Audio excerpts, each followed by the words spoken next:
Excuse me, I did not realize you felt awkward. I am terribly sorry. I would be perfectly happy to chat with you if that is what you would like. Oh, so you heard all of that, did ya? Boy, you sure have good ears. Paimon thought she was keeping her voice down. Wait, that's not it, Paimon's. Sorry. Paimon's the one who was being rude, talking under her breath like that.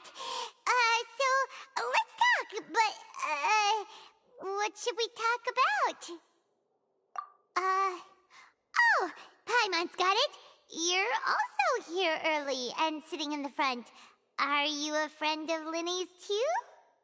A friend, you say? Well, if Mr. Linney would like to be my friend, I would be more than happy to reciprocate. Oh, so you're not friends with Linny then? Oh, this is getting more awkward by the second. Paimon nearly forgot to make her introduction. Nice to meet you. Paimon is Paimon, and this is the Traveler. We just arrived in Fontaine. It is an honor to meet you two. I have heard of your deeds across Tevat. And as required by proper etiquette, I will also introduce myself. I am... Oh, Monsieur Nervillet. What an honor it is to have you here to see my show. Ah, Mr. Linney. I should say it is in fact an honor for me to see your performance in person. Wait, Nervillet? Could he be... I saw you all chatting just now, but it seems you still don't know who Monsieur Nervillet is. Allow me to introduce you to Fontaine's Chief Justice. That seat is always reserved for him. It wouldn't be too much to say that he's the symbol of justice and honesty here in Fontaine. Whoa! Sorry for being so rude just now. Paimon had no idea you were such an important person. No offense taken. Being Chief Justice is merely what I do for work. Nearly every person has their usual reserved seat, so I'm not so special, really. And by the way, I should probably let you know, even though I would prefer not to. There's someone sitting up there in the VIP seats that has been striking a pose for quite a while now. I believe she is trying to give you a most elegant and impressive first impression. So I think you should take notice of her sooner rather than later, otherwise she may become flustered.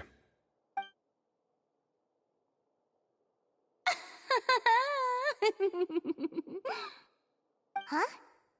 Oh, it's Farina, the Hydro Archon. Huh. She sure has a smug and satisfied look on her face. Guess she has no idea that you saw right through her act. Very good. That is for the best. No need to pay her any more attention. We may now enjoy the show. Huh? So is this what things are like between the Chief Justice and the Hydro Archon? All right, please wait just a moment longer. I've pretty much finished my preparations, and the performance will start as soon as the audience has made their way to their seats. Yay! The show's finally about to start! Paimon can hardly wait! Paimon's never seen a real live magic show before!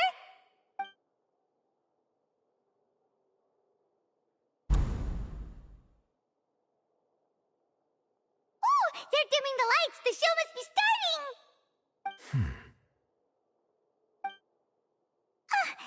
Sorry. Paimon will try to stay quiet. Welcome, one and all, to the Opera Epiclese. I am the star of today's show, Linny. And over here is my sister, Lynette, who will be working as my wonderful assistant. Please, let's give her a warm welcome. Hello, everyone. I know she may seem to be a little sleepy right now, but that's just a sign that she's nervous. Whatever. Now, some of you may be thinking, two vision holders who can freely manipulate elemental powers performing magic is not true magic at all. So, I would like to take a moment to assure you that elemental powers will have nothing to do with what you will witness on the stage today.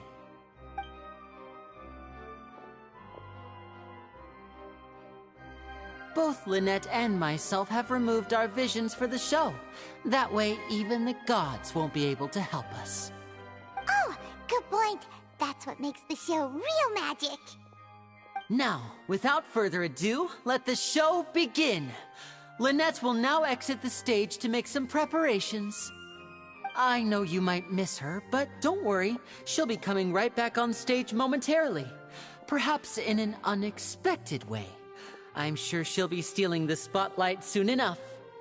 Oh, and before I forget, there's one more thing I should say. You never know what can happen in the blink of an eye.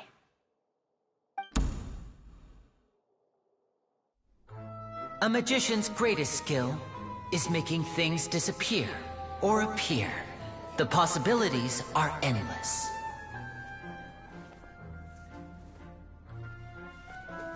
Huh?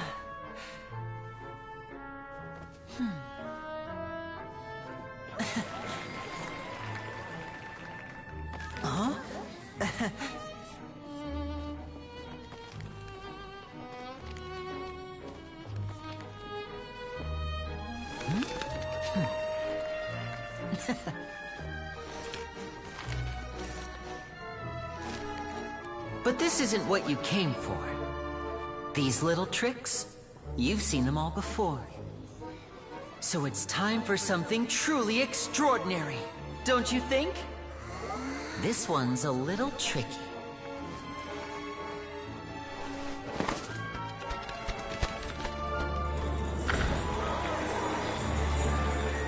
Using this water tank, I shall make my sister vanish completely, right before your very eyes.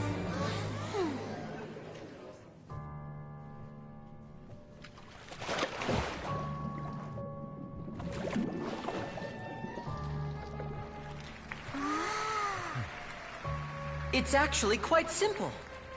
She'll just turn into air bubbles and float right out of the top.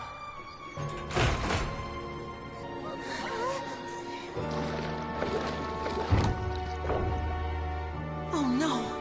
I told them to check all the props carefully.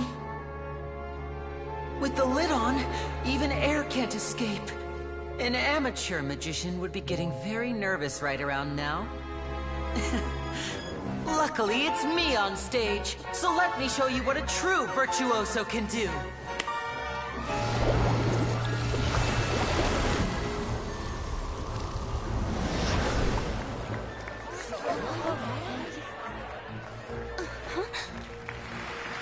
Lynette, are you still there?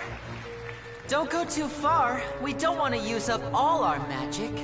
Hi, I'm back. Uh-huh.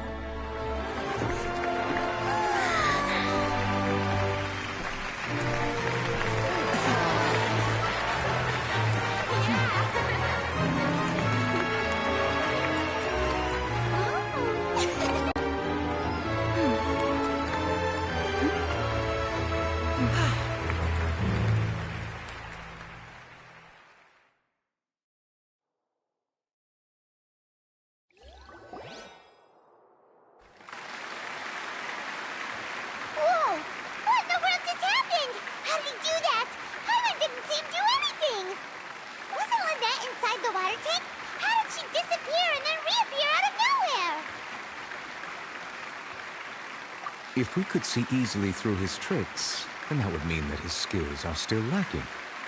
To appreciate magic, you should focus on the show happening on stage, rather than getting caught up in trying to see that which has been intentionally hidden. Guess you're right. Paimon couldn't believe her eyes when Lynette reappeared. Amazing! Thank you everyone. I'm glad you enjoyed that performance. But our magical journey has only just begun. I've prepared even more astonishing surprises for everyone here. The magic of transformation and disappearance can go far beyond what you've just seen. I'm sure many of you are thinking that escaping the water tank was impressive enough. But Lynette is still my assistant after all. In which case, I have ample time to make all necessary preparations. So, for my next trick, I will require the participation of one lucky audience member. please, if my assistants could bring out the magical boxes now. There are 2 boxes, and only 2 boxes. One is here, and one is there in the aisle among the audience.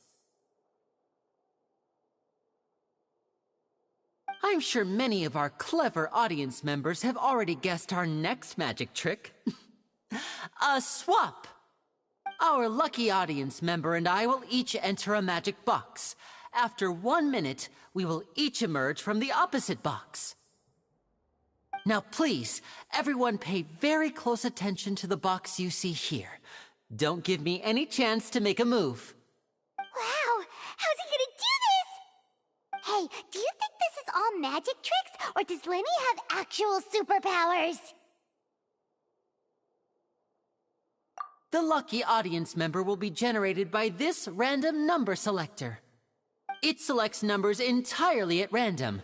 Even I don't know who will be chosen to participate. Now then, let's begin.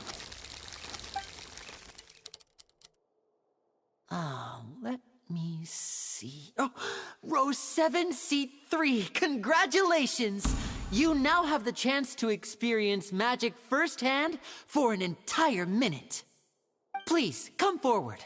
My assistant will take you beside the magic box. I'm sorry, it might be a little cramped inside, but no need to feel nervous. We've carefully arranged everything for you to be as comfortable as possible. You don't need to do anything, but no matter what strange things may happen, don't come out of the box. If the magic is interrupted, who knows where you might end up? You might even find yourself in the Fortress of Meropide. Oh, okay. All right. Before I enter the magic box, there is one more thing I need to ask the audience to do. Could you all give me a countdown? Like this. 60, 59, 58. Just keep counting down. You can go a little faster or slower if you like. I won't be able to see anything in the pitch-black box, so I'll be relying on your voices to know when time is up. Oh, and no tricks now. If you quickly count from 60 in just 30 seconds, then I'll be in a tough spot. Ooh! Paimon kinda wants to count faster after hearing him say that! No, that won't do. I can see it in your eyes. You still can't be trusted. Let's practice together. Come on, repeat after me. 60, 59, 58. 60, 59, 58! That's right, perfect. Keep it going. All right, I'll see you all on the other side once you've finished counting.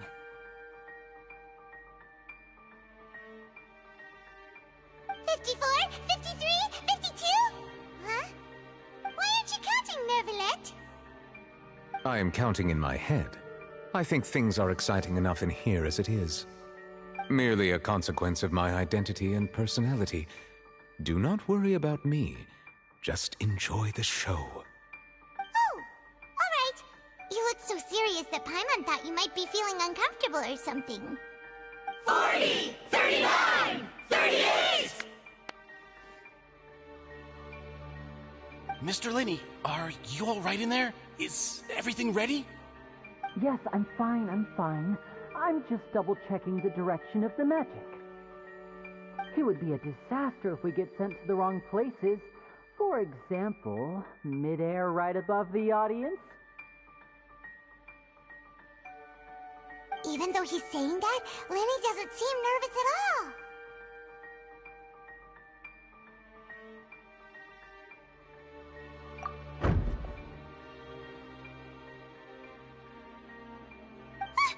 What was that noise? Did you hear it too?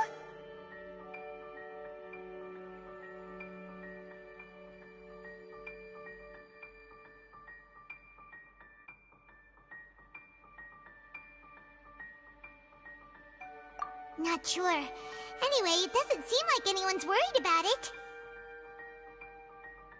25, 24, 23! What's wrong, Mr. Linney? I can still hear you moving in there. I seem to have accidentally knocked over a decoration. I'm trying to fix it, but it's pitch black in here. I can't tell left from right. Never mind the decorations. There's no time for that. The show is what's important. No, that's unacceptable. I want my show to be perfect. Don't worry, we still have 20 seconds. Hear them counting? 19, 18, 17. It seems things aren't quite going as planned. I apologize, everyone. It feels like you're all starting to count faster, but that's all right. I know it can be tiring to do such a long countdown. 10 seconds and change is still plenty of time. 10, Almost there now. Whew. Swapping two people is harder work than you might think. Even a master magician like me can't guarantee I'll get it right the first time. Hey, wait! Is this the back one? I can't tell. They both look the same inside. Huh? No, that's not it. I'll try again. 7, Hey, slow down! Honestly! 5, 4, 3, Whoops! That doesn't count! 0.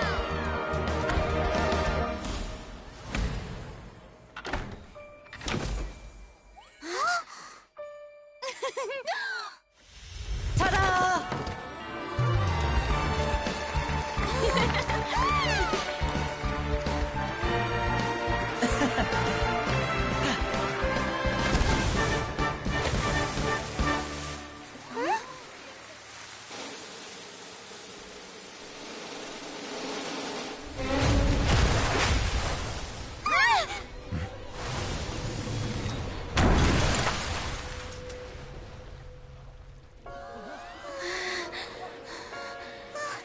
What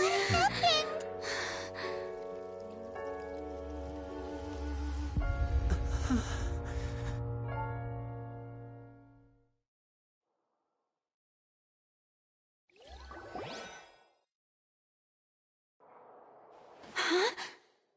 Is this part of the show? Mr. Lenny, you're going to use magic to fix the stage now, right? What happened? Oh no. Maybe this isn't part of the show. The girl was still in that box, right? This performance is over. Medical staff with me. Guards, secure the scene and detain all the performers. Seal the exits. No one is allowed in or out at this time. Yes, that's right. If this was just an accident, then we must investigate the cause. But if this was all part of some scheme, then those accountable will not escape the judgment of the God of Justice. No need to be alarmed, you two. We'll get to the bottom of this soon enough.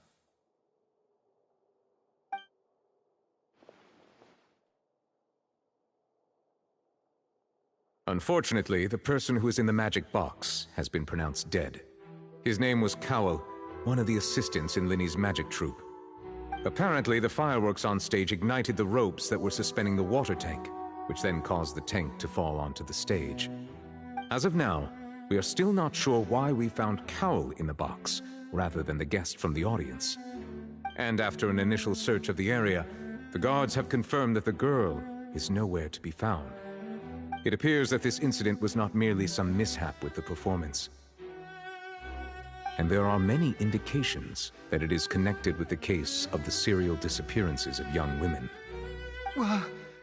The serial disappearances case?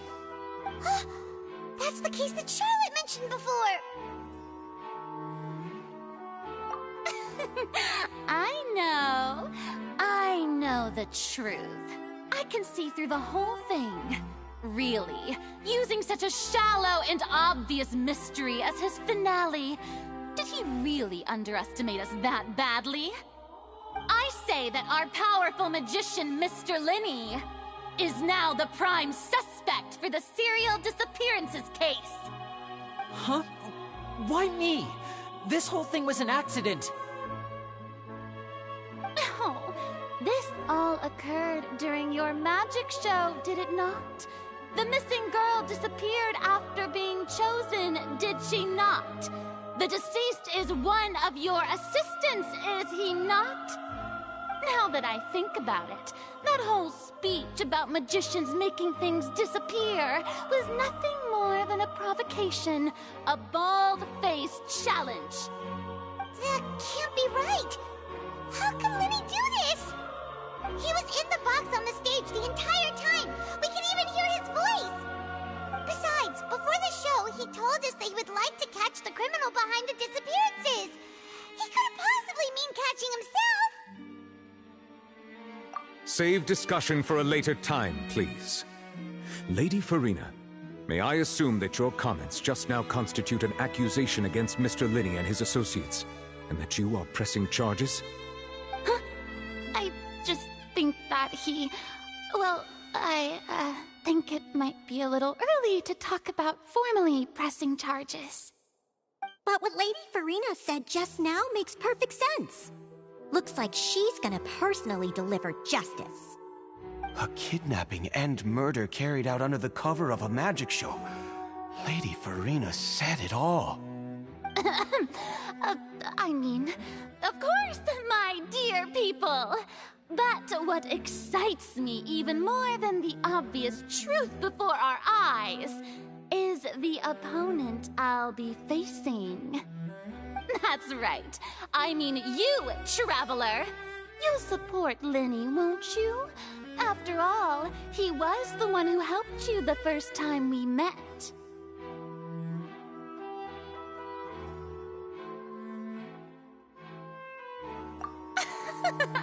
Then there's no problem at all. You know, the Traveler and I already had a duel the first time we met. But with Lenny's help, our little duel ended in a draw. But draws really are the most boring possible outcome. So, no more draws. Between the two of us, there must be a clear winner and loser. And what better place to hold such a riveting showdown and decide the true victor than here, on the grandest of stages, the Opera Epiclese.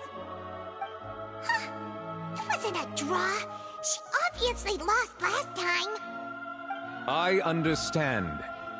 Charges have now been pressed, and as such, a trial is in order. Well, Traveler, seems Lady Farina has set you in her sights.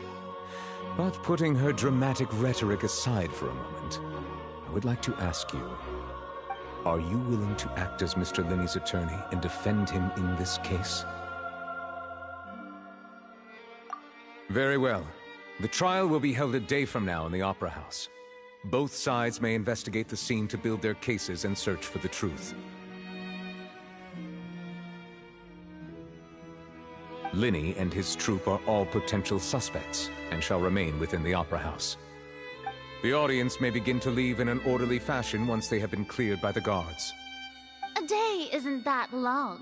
Let's see what kind of case this big-shot Outlander can build in such a short amount of time. I'm really quite looking forward to hearing it.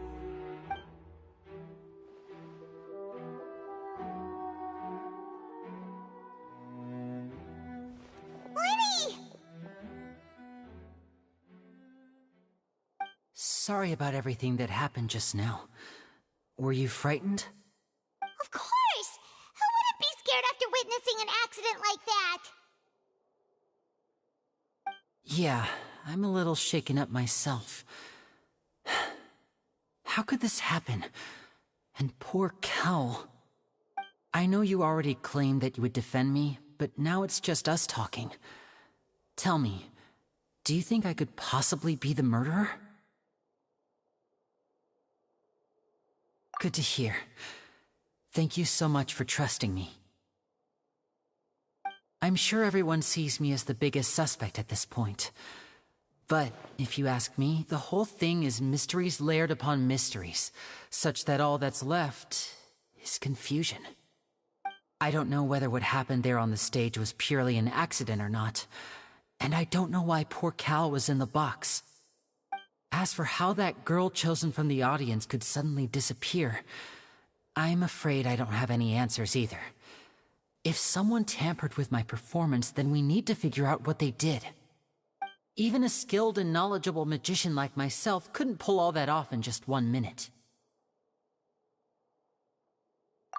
Which is precisely why we need to investigate! As this book says, the impossible could not have happened. Whatever happened must have been that which is possible. Paimon bought them when we were reading at the bookshop in the city earlier. Pretty cool, huh? Don't worry, Paimon used her own savings to buy them. It wasn't from our travel funds. I think they look cute on you, Paimon. You have good taste, Lynette! That's the right attitude. Feeling depressed isn't going to help me now. I need to get back to my normal self. But with the guards watching our every move, it's going to be especially difficult for Lynette and I to prove our own innocence.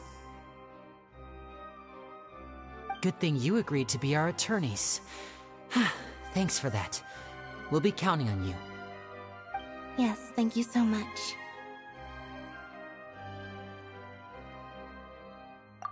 Yeah, just leave it to us. Oh, since we're going to start investigating, Paimon has a question first. Where did Lynette go during the performance? Ah, well, I'm afraid that would involve some of our essential trade secrets as magicians. The secrets behind our magic are past saving, Linny. I suppose you're right. The truth behind our tricks is going to be important evidence that will be weighted during the trial. 'Tis truly a pity. As a magician, our magic show is a work of art. We've poured countless hours and spared no effort in perfecting it. But if revealing our secrets will help you uncover the truth behind what happened, then it will be well worth it. We should go somewhere else if we're going to discuss our magic tricks. We'll go speak with the guards, and in the meantime, you can go investigate the stage and the seating areas. Alright, let's go have a look while the investigation teams are still here. Detective Paimon is on the case!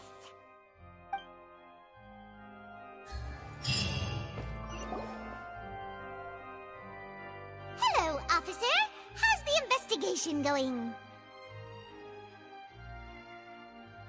I see. You must be the traveler that Lady Farina mentioned. Listen, I'll be perfectly honest with you. I'd avoid getting mixed up in this whirlpool of a mess if I were you. Huh? What do you mean? Come with me and you'll see.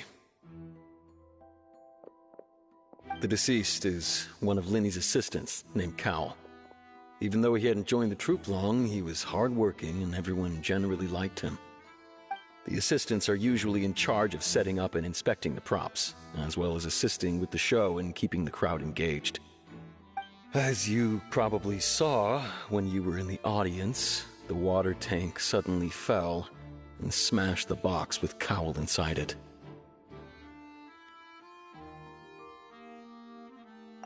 This is the real mystery. We've already searched the scene and were unable to find any traces of the girl. However, if you look carefully, the box was positioned directly under the water tank. The ropes holding the tank were then burned by the pyrotechnics on stage, causing them to snap. All these factors lining up so perfectly makes it hard to see this as a mere accident. If anything, the more logical explanation is that the whole incident was intentionally planned, and Linny is the most likely person to have access to all these areas. But he doesn't have a motive! Are you both good friends of his? Well, you can't say we're good friends, but we've known each other for a little while. So in just a short time, he was not only able to win your trust, but even convince you to act as his attorneys. I know there's no such thing as magic. The real trick of a magician is holding the audience in the palm of their hand. I've seen a lot of cases, and I can tell you that people are the least reliable kind of evidence. Sorry, I tend to be pretty straightforward. Just know that I'm warning you for your own good. Anyway, you may investigate the scene of the crime yourselves if you're curious. Who knows, maybe you'll be able to come up with some new evidence.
Whoever the... Why would it be him?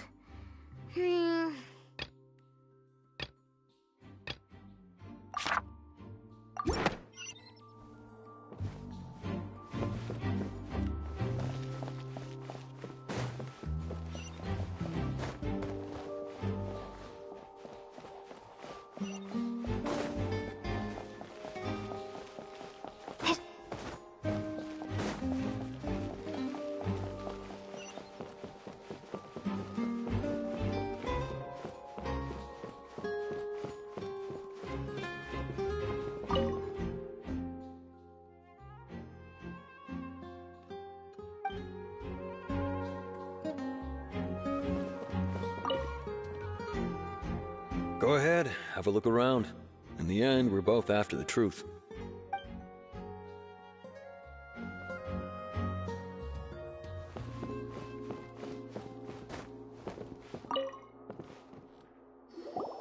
So this is the rope that broke and caused the water tank to fall. The rope looks pretty durable. How can it be burned through so quickly by fireworks? Why are you suddenly so serious, Traveler?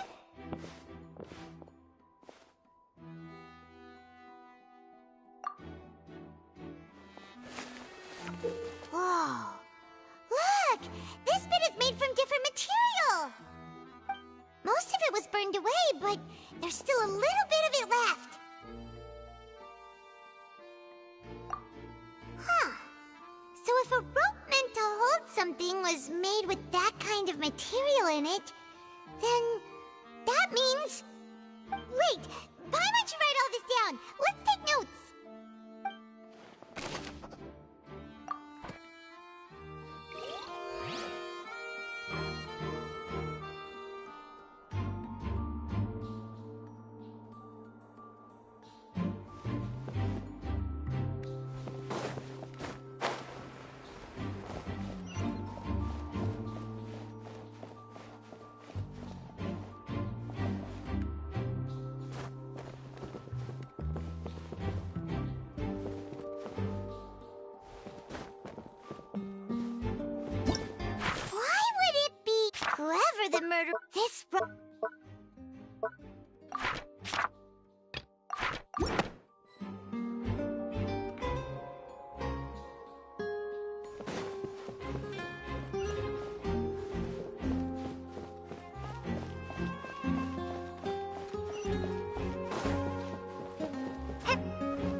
Lenny's still talking to the guards. It seems he'll have a lot of explaining to do. I think someone will be assigned to monitor us later, but that's alright.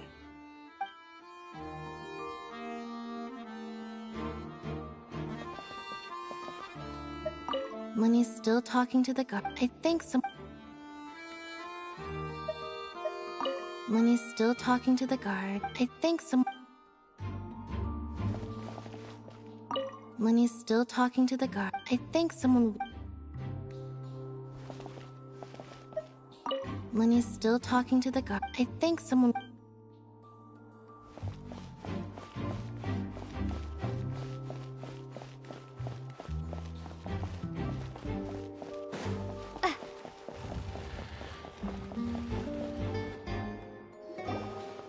Hey, you!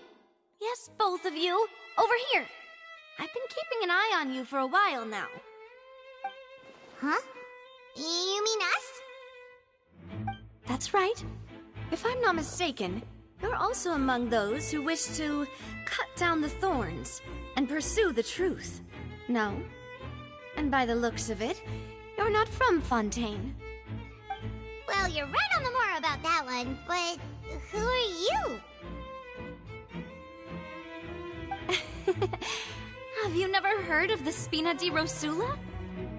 From mediating disputes and providing protection to solving conundrums, you name it, Spina di Rosula does it. And I, Navia, have the honor of being its renowned president. Though those who play by our rules call me boss. I'm Silver, her attendant. Pleased to meet you. And I'm Melus. Demoiselle's various daily needs and affairs are under my purview. Huh? Boss? Demoiselle? What gives with the names? Well, I am the second generation president. Melus and the others are still used to my previous title. My apologies, Demoiselle. Should you prefer, boss, I will endeavor to use that instead. No, no need. You don't have to call me boss. Just Navia is fine. Okay, if you say so. Not that we're members of Spina di Rosula anyway. All merely trifling details. Never mind. Now, back to the situation at hand. That's right. I've always kept an eye on the serial disappearance cases. My interest stems from a matter back from my father's time. Judging from the look of things, I find Linny an unlikely mastermind. Really? We think so too! That's why we're looking for clues now. But how did you come to that conclusion? Intuition, naturally. My unparalleled intuition. Farina sure was quick to point the finger at Linny without any decisive evidence whatsoever, wasn't she? But that's not uncommon for her. If you remember, the Justice had to interrupt her and ask if she was pressing charges just to keep her from getting carried away. Anyway, a trial begins the moment someone levels charges. And, of course, there was no way Farina was going to back down in that situation. Sounds more like you just don't trust the Hydro Archon. Well, what's your opinion? I must admit that she can be interesting at times, but liking her doesn't mean that I'll blindly agree with her. All right, I've answered your question. Now, it's time you answer mine. Wait a minute! Did that answer count? Well, I say it does. But don't worry, you won't hear any pointless questions from me. In your opinion, do you think it's right to treat a trial like it's an opera? Well? And why would that be?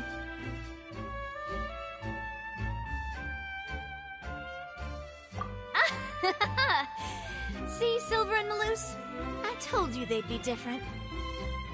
Most astute of you, demoiselle. I too think that the traveler's response was most excellent. No matter how wonderful the script or how fervent the audience's expectations may be, the trials that go on stage here must be based in fact. And if that can be done, boss, then... All right, that's quite enough, Maloose. Anyway, I like your answer. You passed with flying colors. Now, I need to make some preparations, following which our joint investigation shall commence. You two shall be my assistants. Wait! Since when did we become assistants? Oh, well, I can be the assistant, sure. Or your companion, if you like. I'm really not that fussy. That's more like it.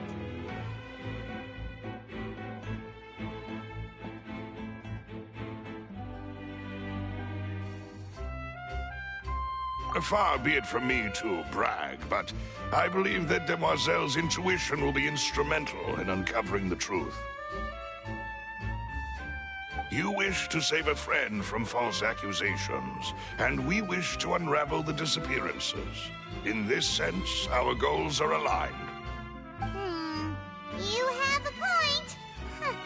You're quite the talker, aren't you, mister? And what about you over there? What do you think? You seem like you've got something on your mind. I have nothing to add.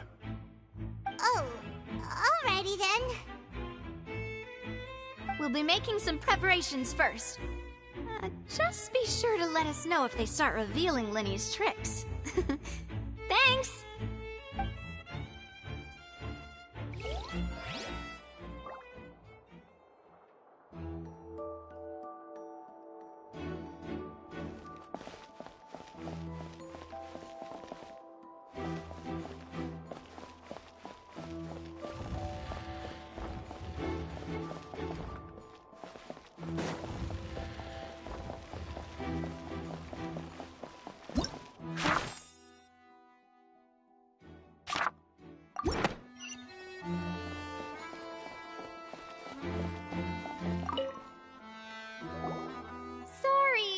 No one can freely enter or exit the Opera House at the moment.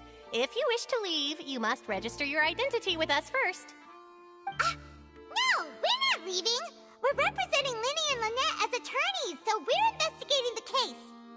Were you always guarding this entrance? Yes. After the Chief Justice gave the order, everyone coming in or out must undergo a strict inspection. So, the missing girl couldn't have left from here. At least, not from that point on.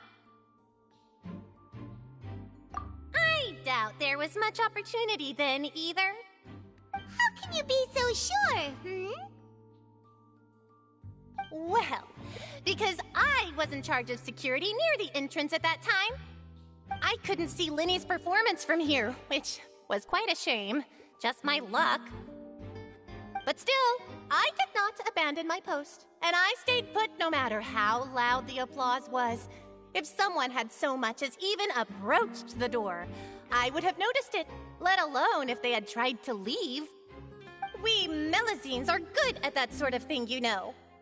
So, it's safe to say the girl couldn't have left through here. Alright, thank you for your help. This'll be useful info.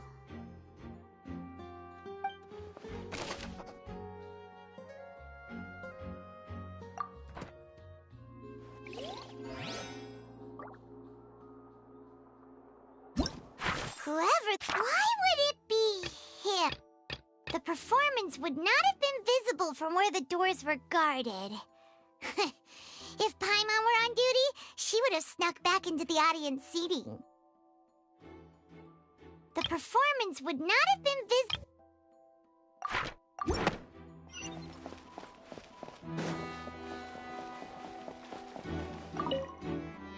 Speaking of that, I think magic shows would be very popular in Poisson.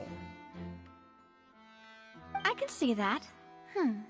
Maybe I should try to learn some magic. If I could make things disappear, cleaning my room would be a cinch.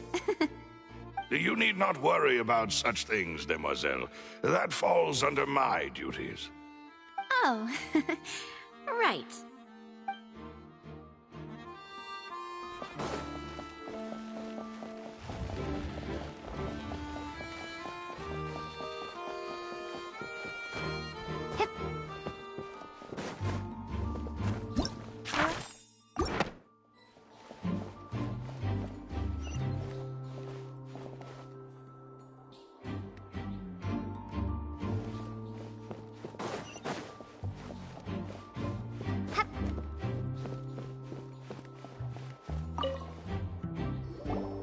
I see that you're investigating the area. Well, it just so happens that I'm interested too. If you find any new and interesting leads, be sure to share them with me, alright? We don't have too many thoughts yet. The thud? Oh, you mean the sound that happened during the countdown? Yes, exactly. It wasn't terribly loud, but I suspect that most people heard it. It's just that everyone was awaiting the results of Linny's trick with bated breath, so no one paid it much mind. But now that the incident has happened, the thud has become an important clue. That makes sense. So, what do you make of it?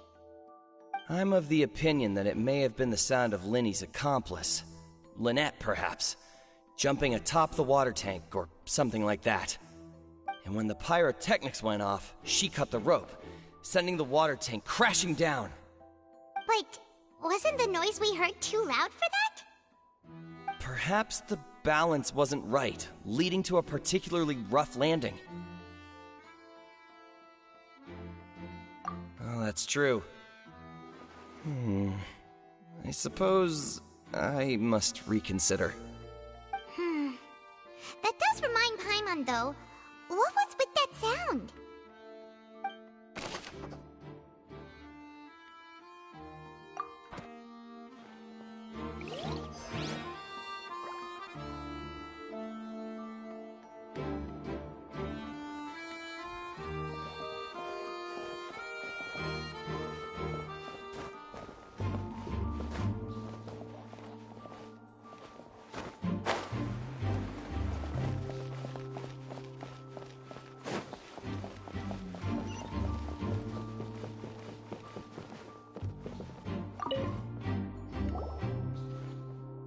The investigation team has some new findings. Turns out there's an issue with the random number selector after all. See, I told you.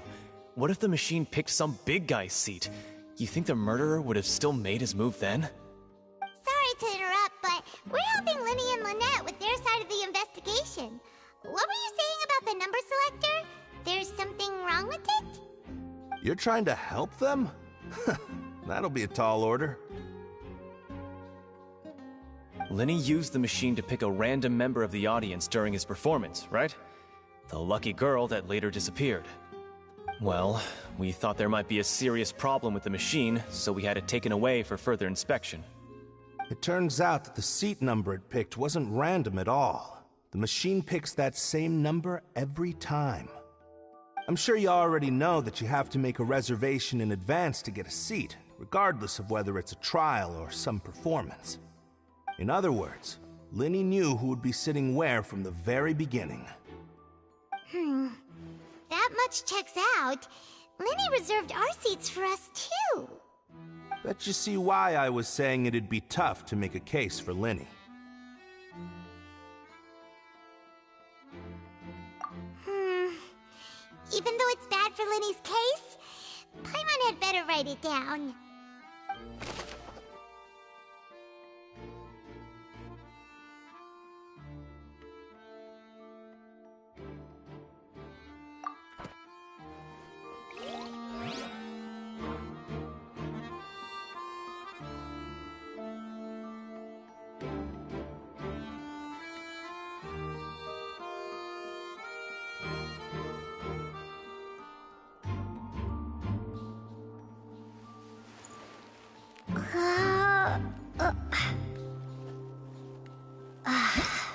Whoever the people needed to... Why would it... We all heard that noise, didn't we?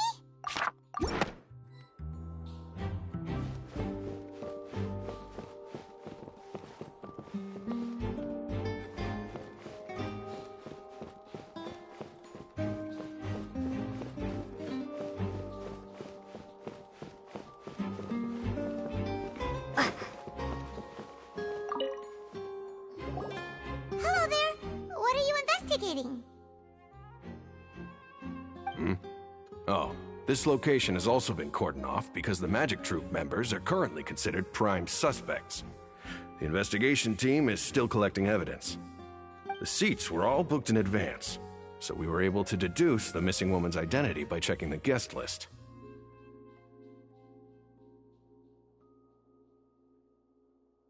Sure, it's not like this is confidential.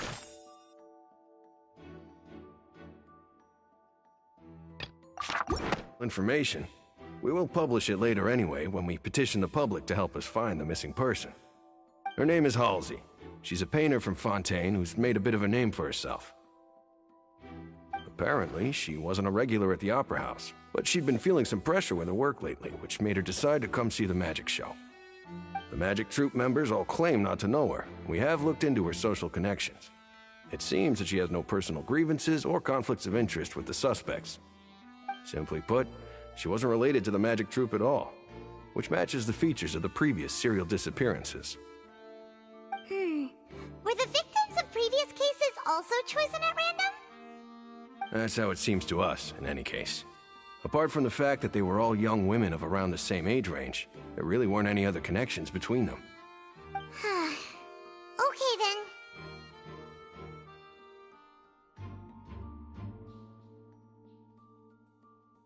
No need to be so formal.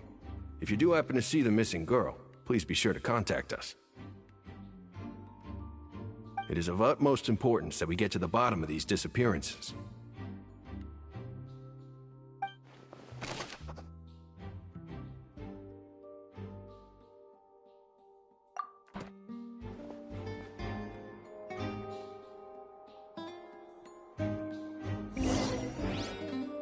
We've checked everything of note here at the performance venue. Paimon wonders how Linny's discussion with the guards is going. Let's go see, shall we? Ooh, things are getting interesting, huh? We're about to see how magic is made.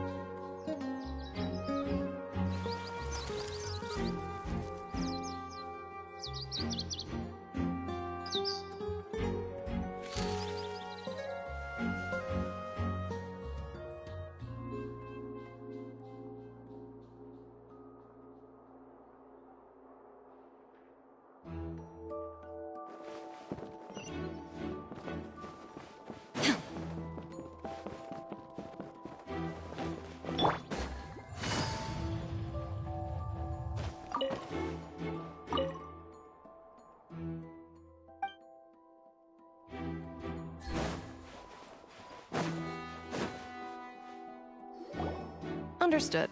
Then I will be going with you.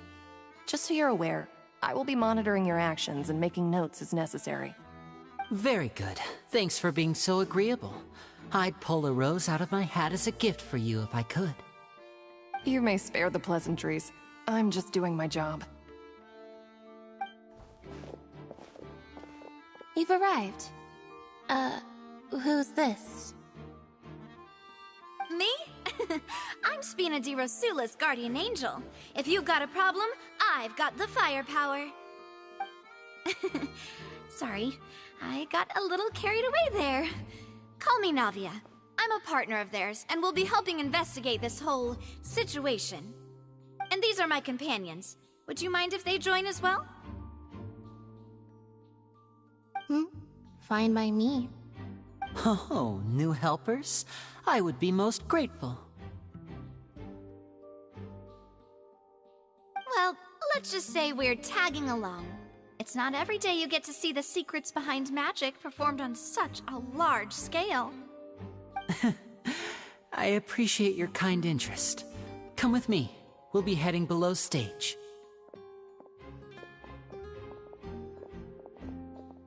Huh? Below stage? Yes, a world of secrets is hidden beneath this magic box, prepared specifically for this switcheroo trick. But before I reveal everything, you should have a look first. Notice anything strange here?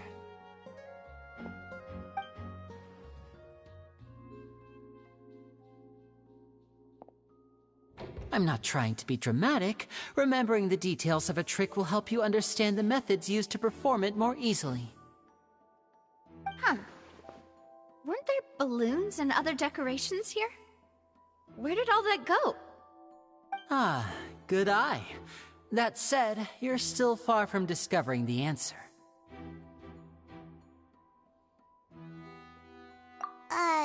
The back? You mean the inside of the door? What's different about it? Paimon didn't notice anything.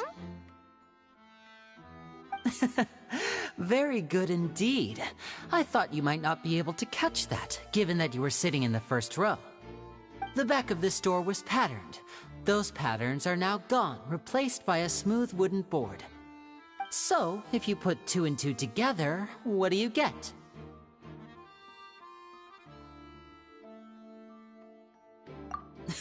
Exactly. All right, let's go.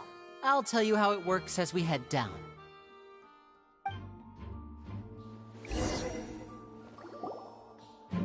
Oh, so there was a passageway under the magic box!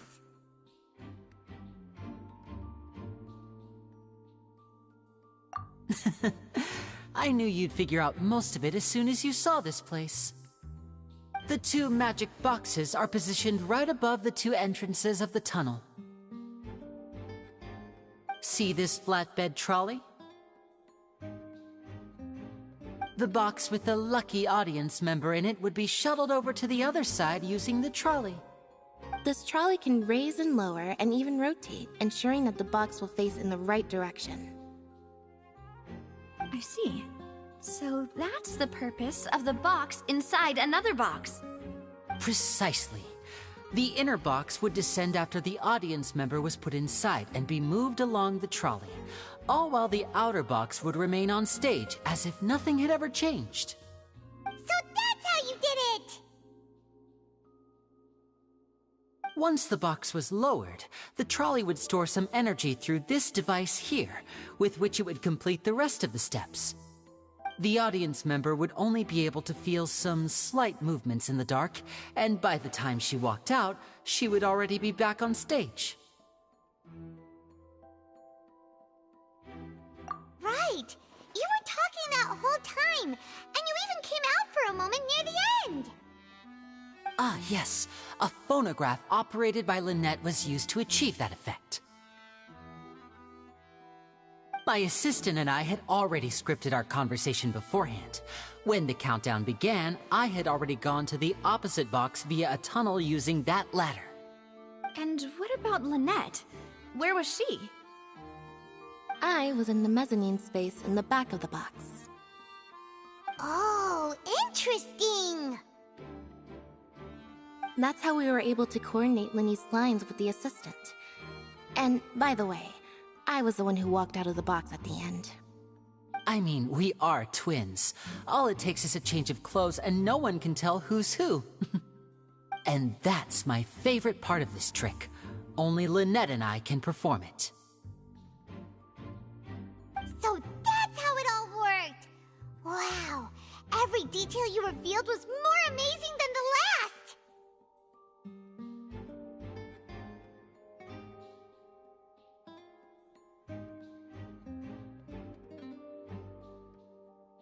Lynette would briefly walk out of the box and then go back in, jumping into the tunnel and escaping before the box on the trolley could finish ascending. And then I walk out of the other box in the audience area, and the trick would be complete. The operative word here being would. But as you saw, Cal was in the box, not our audience member. She, on the other hand, mysteriously vanished. We really don't know how that happened. If not for that interlude, this would have been an astonishing trick. I probably never would have figured out how you pulled it off. And yet, to think that someone was able to use this magic trick to commit a crime. Could we have a look around? I think we can come up with some more leads. This is the scene of the crime, so Linny and Lynette are not permitted to stay here. I'll escort them back up. Yes, of course. No need to be so strict now. I won't disappear into thin air, you know. Thanks, everyone. We're counting on you.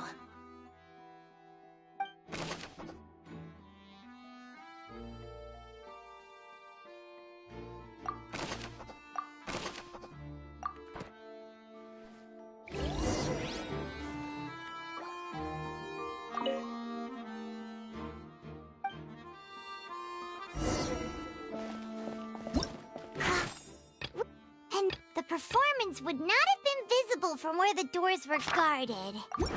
Digging a tunnel just for a magic trick? The floor is wet. That must have Please been be a lot of careful work. not to slip. Speaking of which, why would there be water here?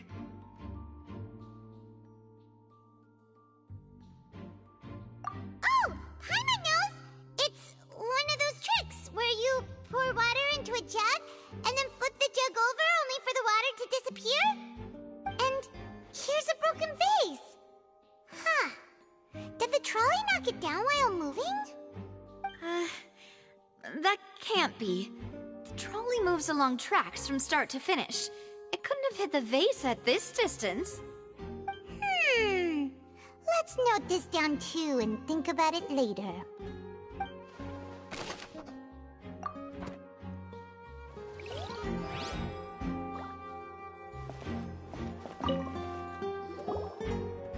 Oh, these are the clothes that the lady chosen from the audience was wearing, right? Her clothes are here, but she's nowhere to be found.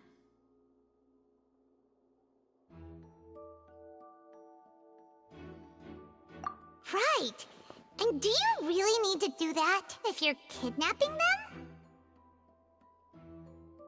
Ugh, this is so confusing. Paimon doesn't want to be a detective anymore.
What's this? Looks like a hook tied to the end of a rope. Huh? There's all kinds of odds and ends here.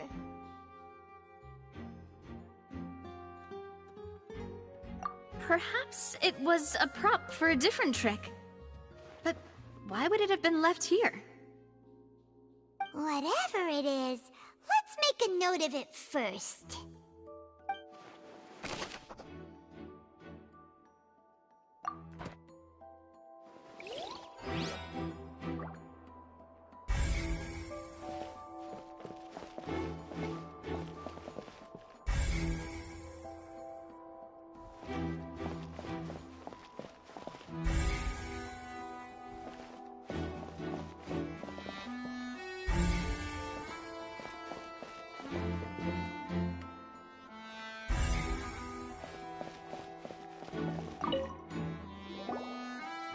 What is this place?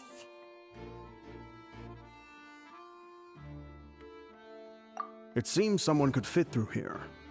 Huh. Could this have been the suspect's escape route? Alone, perhaps. But if they had to pull another person with them, the space would be too narrow. But there are no other ways in or out of here.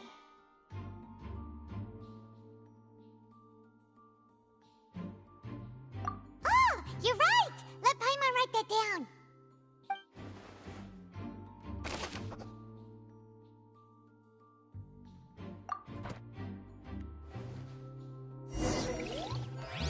Seems we're just about done investigating down here. Yes. Let's head back up.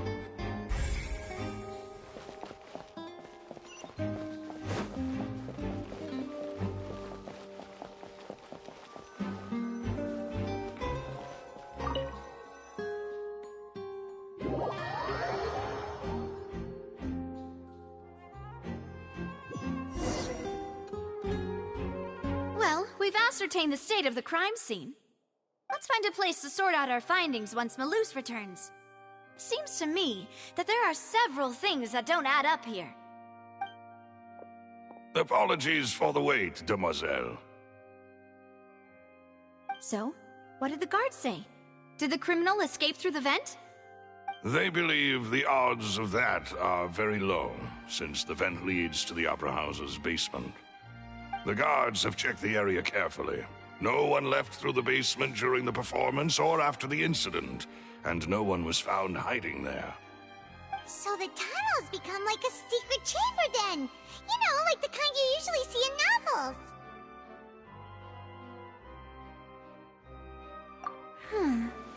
The plot thickens.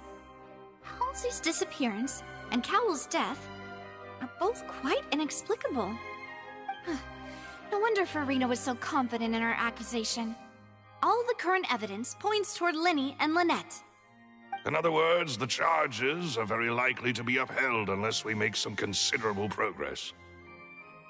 Charges and then trial. So if the charges are upheld, they'll announce a sentence? That's right. This is how a trial goes in the Opera House. During the proceedings, the Chief Justice and the Oratrice will hear statements from both sides.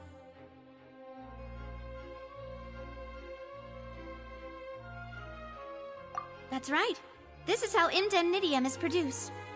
The statements from both sides, the defenses from attorneys, witness testimonies, and even the audience's emotions will all be projected on the Oratrice. To put it simply, it's as if the Oratrice has its own will, and is a judge in its own right. This also precludes any kind of favoritism on the part of the Chief Justice. Not that this has ever happened anyway. Once both sides have finished speaking, the Chief Justice will make his final decision. This, too, will be used by the Oratrice as a reference. Then, finally, the Oratrice will be consulted by officials. The result it returns is the will of justice itself. Huh? So that machine is the one that actually decides? Paimon thought Neuvillette called the shots. In practice, there is very little difference. Both have always come to the same judgment, which is why people have great faith in the Chief Justice. Ah, yes, the guards also asked me to convey that none of us will be allowed to leave this place before the trial. Huh? Why? Because we've chosen to act as the twins' proxies. That makes us persons related to the case. They're concerned that we might be colluding with outside parties, or that we might find outside help to disrupt the case. And even if that were not so, it could prove problematic if we happen to spread key information about the case ahead of time. I'm ready to break out at any time. Whoa! There's no need for that! Paimon thinks they have a point. That said, are they providing food? Of course. I just hope you don't mind the lack of options. I'm afraid that catering to all tastes is not in the cards, nor is any guarantee of balanced nutrition.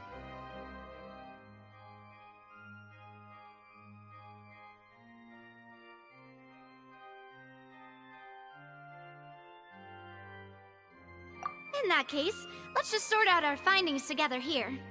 Pity. I was hoping to take you to try some of Fontaine's famous desserts, too. I mean, what better way to properly think through our findings than over some tea and sweets? Huh. Breaking out suddenly doesn't seem like such a bad idea after all.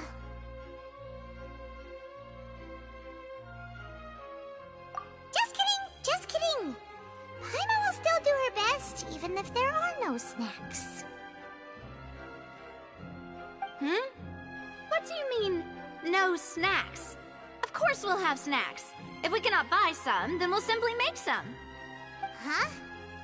Here? But how? Understood, demoiselle. Everyone, please come with me.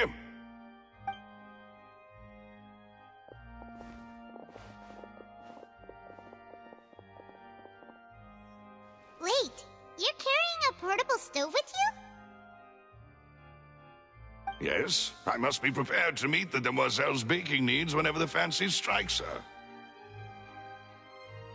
I have eggs, sugar, and almonds at the ready.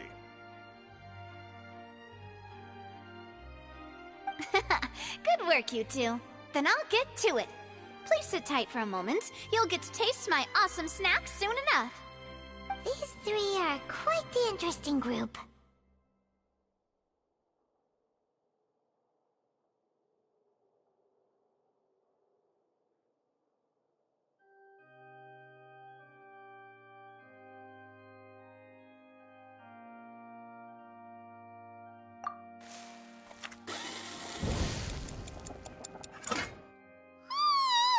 And Paimon thought it smelled good while it was still in the oven!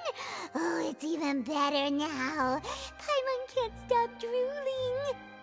From the way you had these two guys carrying all that stuff around, Paimon thought you'd have them do more during the baking process. But you ended up doing the entire thing by yourself! Beating the egg whites, grinding almonds, everything! I was applauding. And I was giving encouraging smiles.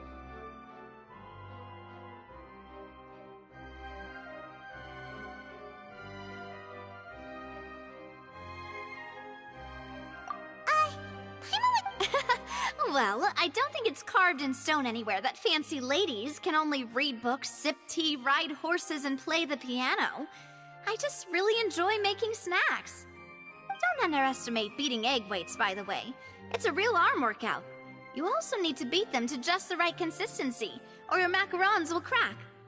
Anyway, give these a try, fresh out of the oven. There's 3 for each of us. Only 3? Well, eating too many sweet treats might send all that sugar to your head. You wouldn't be able to think clearly about the case on a sugar rush, would you? Tea is ready to be served as well. This is Demoiselle's favorite, strong black tea with a floral fragrance that clears the mind and lifts the spirit. No need for concern. I'm merely doing as I should.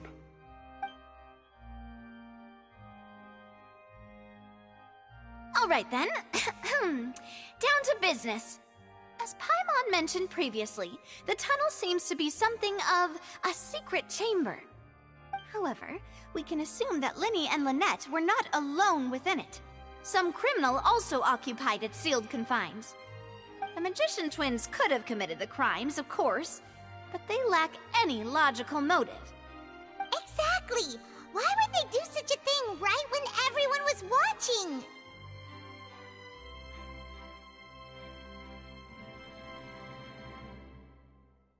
The flower vase and the thud we heard during the performance could indicate some altercation between Halsey and the criminal in the tunnel, resulting in the shattering of the vase, the discarding of her clothes, and her abduction. Perhaps the criminal thought that since she was chosen from the crowd, she would be too easy to identify if she was still wearing the same clothes. Paimon thinks that makes sense, but the real trouble is...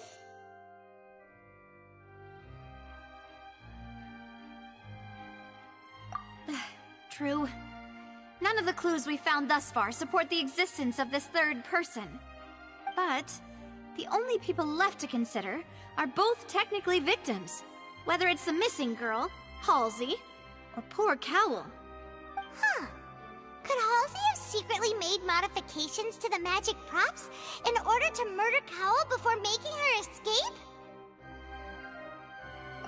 That's right. And even if she had tampered with the setup, she would need to understand the entire trick to pull it off. Nor does she have any motive. The guards said that she has never had any dealings with the magic troop's members. Were we not thorough enough in our search? From the sound of things, this is turning into an impossible case. Your macarons are amazing though, Navia. They smell great! They're nice and crisp and super sweet! They are my specialty after all. And I see you've already had 5 of them. What? 5? Oh, that can't be right. Paimon only counted 3, honest! Please don't worry about it. At my age, a few less sweets might actually be a good thing.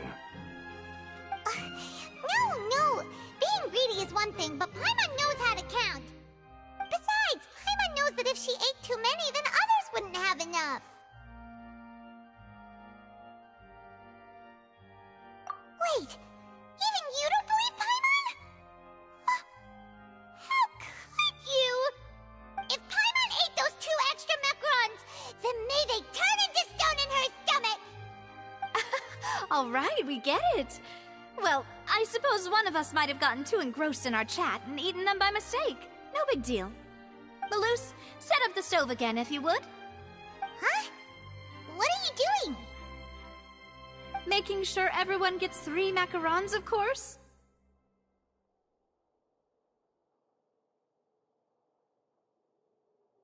Exactly. We don't want to trouble you.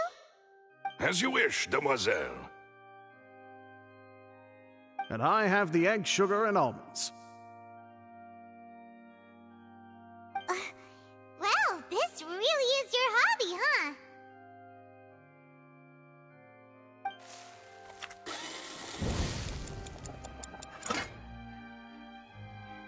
Well, that's it for snack time. I'm going to have another look around the area. I don't know what we're looking for yet, but we've still got some time. As attorneys, I suggest the 2 of you think the case over again. It would be awkward if you got all tongue-tied on stage during the trial. Alright, thanks for your help, and for the snacks. It was nothing. A small task for the Spina di Rosula. Silver, Malus, it's time to go. I'll be back if I find anything new.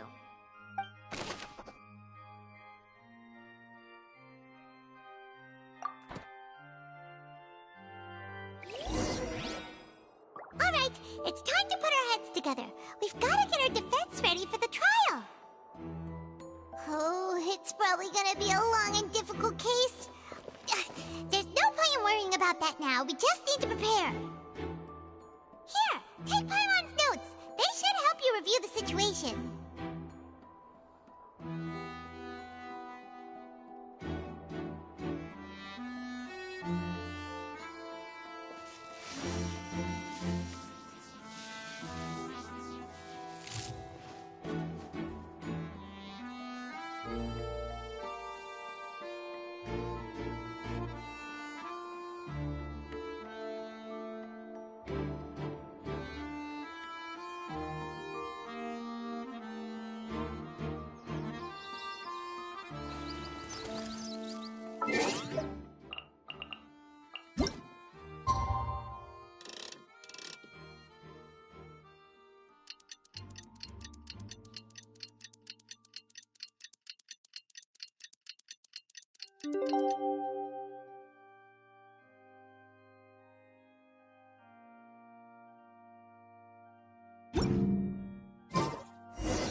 Plan. Impossible things don't just happen. We'll get to the truth one way or another. Just relax. Even if everyone else suspects Lenny and Lynette, at least we will be supporting them from the stands. Besides, I doubt Farina understands any more about what happened than we do. Thanks, Navia. Well, we'll be going then. Best of luck to you.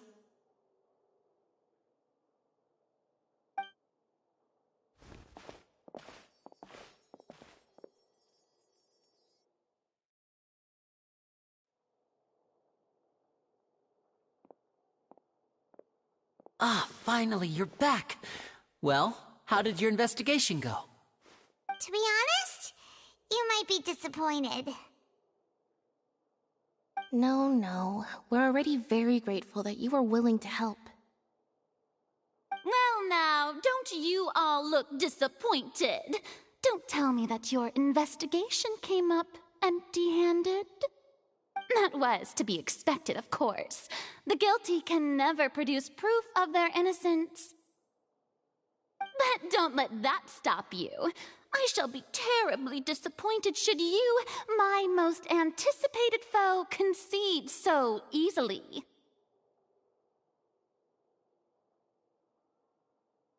Since both parties are present, I declare that the trial regarding the magic show incident is now in session. Firstly, in order for the audience to understand the causes and results of the incident, could we please have Mr. Linney explain the trick? Yes, of course.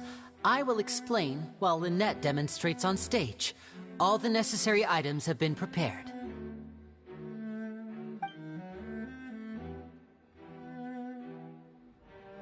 Thank you, Mr. Linney. In that case, I take your statement to be that you ran to and remained hidden within the magic box in the audience stands once the trick began, and thus could not have committed the crime. Is this correct? Yes, that's correct, Your Honor.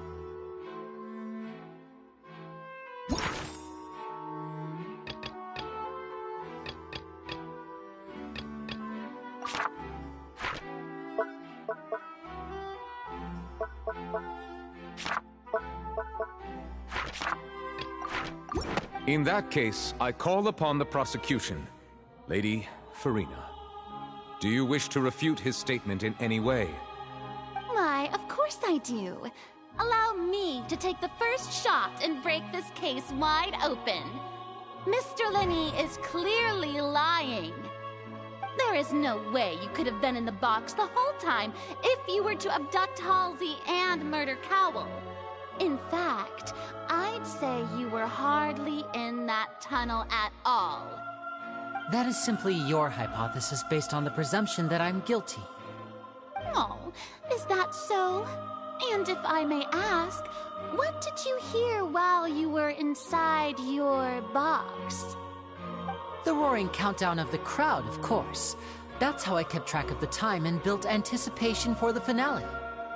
And you didn't hear anything else at all? Nothing that might leave an impression of any kind? No, nothing. I see. But when the count reached 30 seconds or so, there was a thud. One so loud that I believe practically everyone heard it. Huh? Hey, hang on!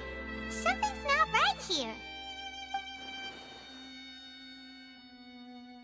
Yeah, I'm sure he could have heard a noise that loud from inside the box. I was right by the box, and I definitely heard the thud. Look at those scales. Could those mean...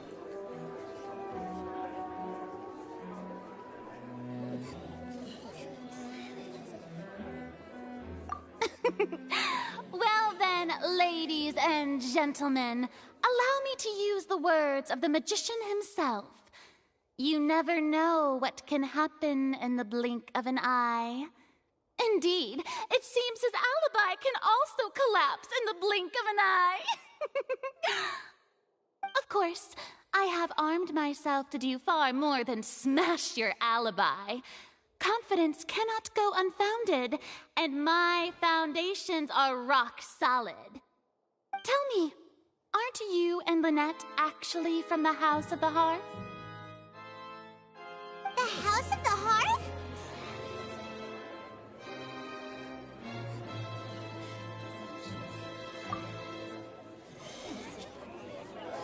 No wonder they did something like this. So the serial disappearances were the Fatui's doing. Now it all makes sense. I've got a feeling that what happened on stage probably wasn't just an accident. That's irrelevant. Our identities have nothing to do with what happened. Indeed.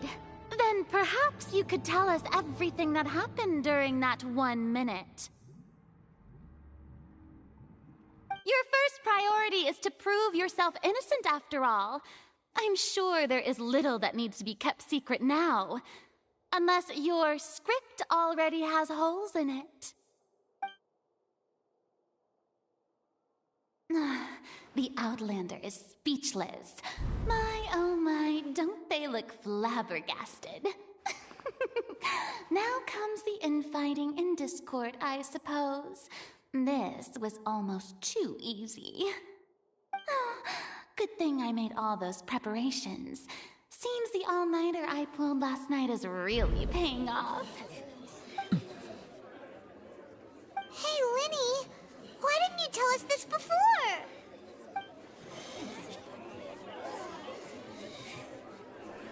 Order! Order! Mr. Linney, allow me to re-establish the facts. Lady Farina has raised 2 points. First, when the thud was heard in the Opera House, you were neither in the box nor the tunnel. Second, you and Ms. Lynette are both members of the House of the Hearth. Are these claims true?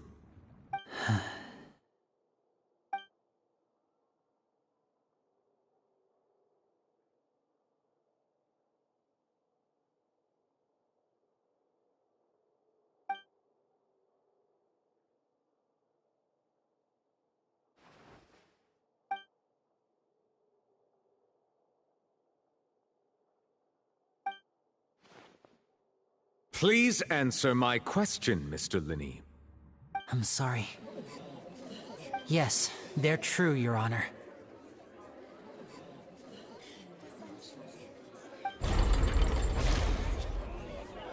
I knew it! Well, that's it. We might as well move on to the sentencing already.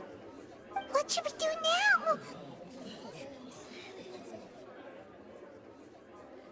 Granted.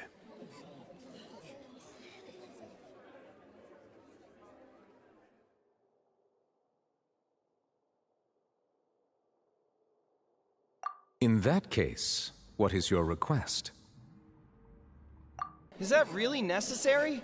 They're already as good as guilty. The defendant deceived their own attorneys. What is there left to discuss? Order! Order, I say! Your request is reasonable, and we shall adjourn. This trial will reconvene in 1 hour. So you would stick to Mr. Linney's defense even after knowing what you do now? You certainly have more professionalism than I thought.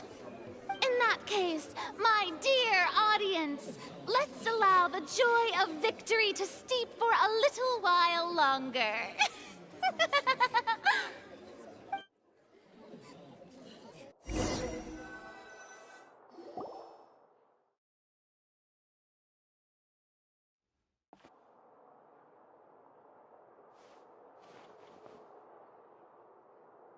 Well, this is awkward. I didn't think the Hydro Archon would dig all that up.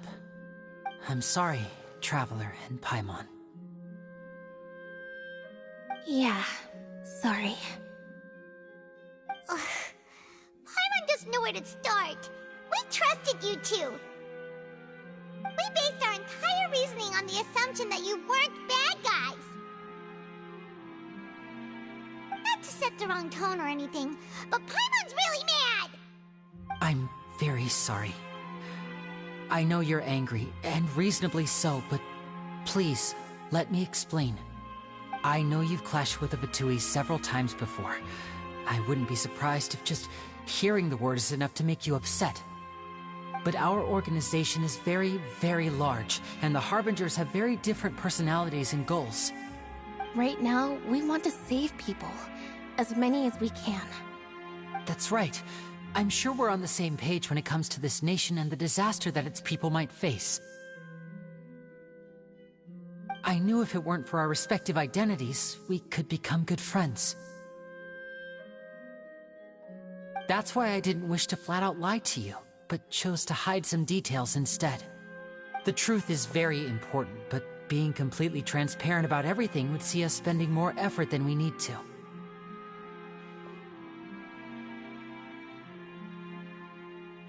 Right. So, you be the judge. Heck, if I were you, I fear that I'd even struggle to trust me at this point. You met a Fatus who works as a magician, a trickster by trade. All by coincidence, too. But still, I'm asking you to trust me. I am no criminal. At least, not in this case. Sorry. Please forgive us.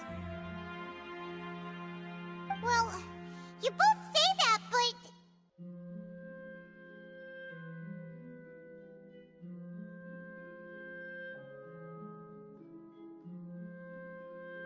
Right. Let's hear your answer first, and no lies now! Of course. I'll answer any question you ask. We've been trying to find out how the Oratrice operates. We want to know why it has a consciousness. Why can it deliver sentences accurately? During our investigations, we learned that the machine's core is beneath it. From that moment on, Lynette and I have been designing this box swap trick, with the objective of getting close to the core. Is that why you needed a whole minute? That's right. In truth, the audience would take about 75 seconds to count down from 60, while I would only need 15 to get to the opposite box. So, after jumping into the tunnel, I accessed the Opera House basement via the vent, and went to investigate the room in which the core is stored. That air vent was created during the construction of the tunnel specifically to execute this step.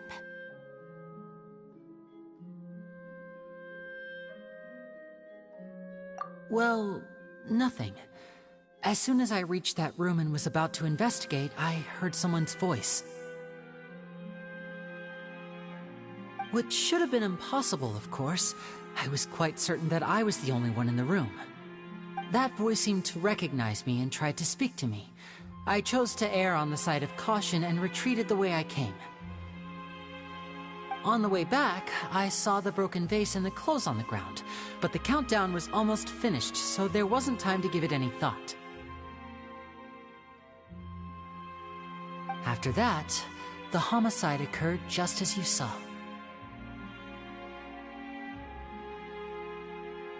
Well, that explains why you didn't hear the thud.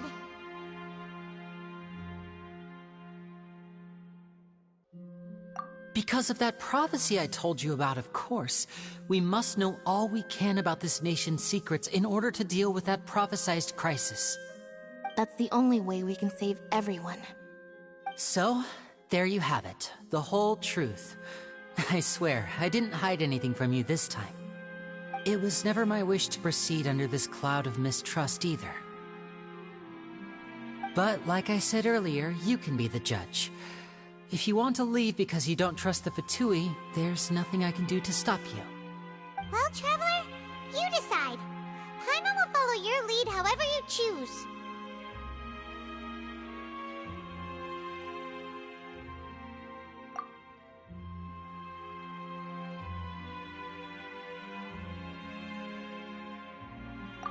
Okay, thank you.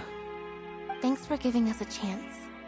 The current problem is that the scales are tipped pretty badly against you two. If we want to refute the Hydro Archon's accusations, we're gonna need a seriously watertight defense.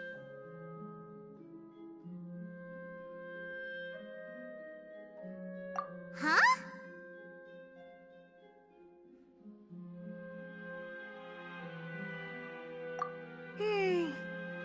Oh, Paimon thinks she gets what you mean.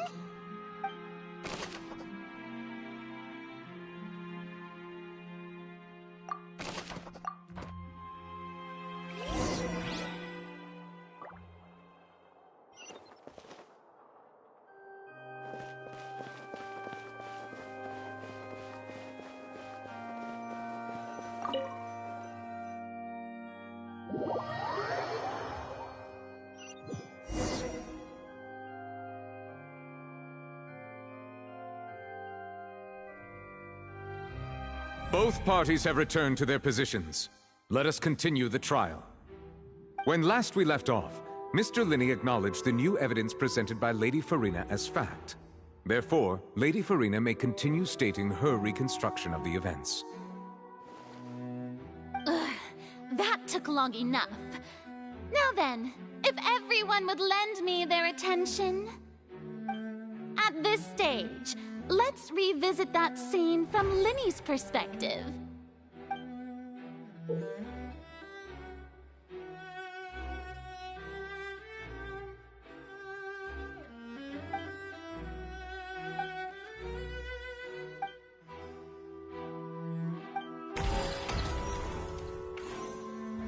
As the countdown began, he entered the tunnel.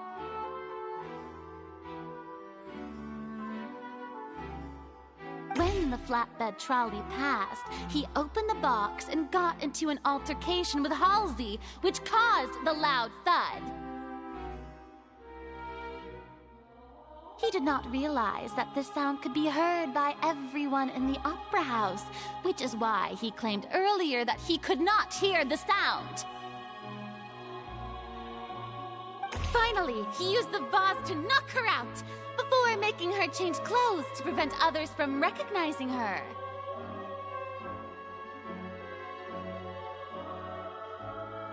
At this time, Cowell arrived in the tunnel, having heard that strange noise, and caught Linny red-handed. So Linny proceeded to knock him out too before stuffing him into that box. Afterward, Linny passed the unconscious Halsey to his accomplice through the magic box in the audience stands, before operating the devices such that Cowell's death would be ruled an accident. And there you have it. That's the truth behind what happened.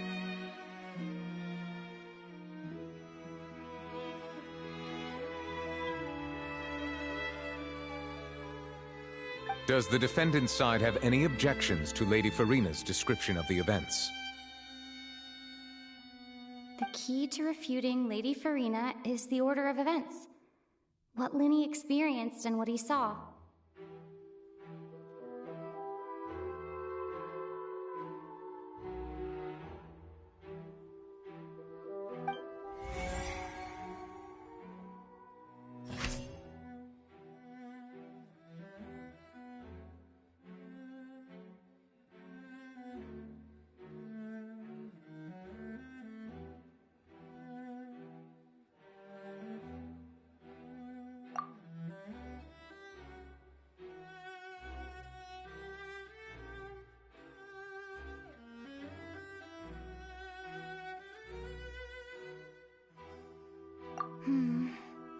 Seems this won't produce a particularly effective rebuttal.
Seems this won't produce a particularly effective rebuttal.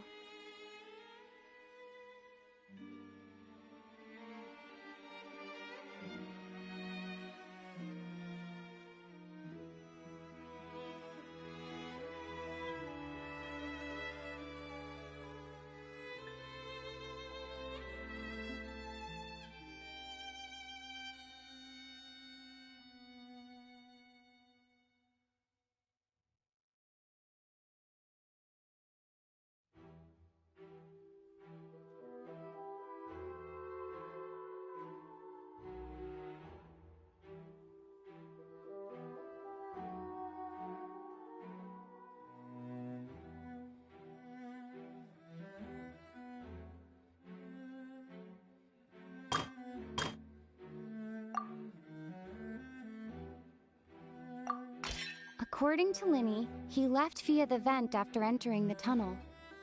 He couldn't have had that altercation with Halsey.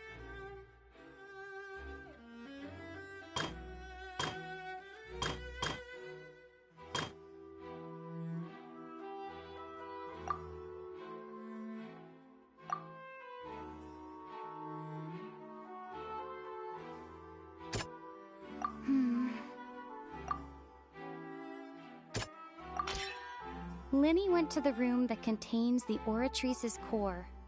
This is the actual truth.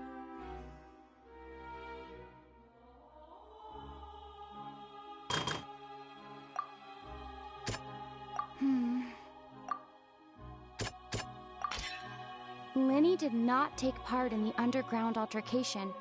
He only witnessed traces of the aftermath. Attention! Ace Detective Paimon has something to say!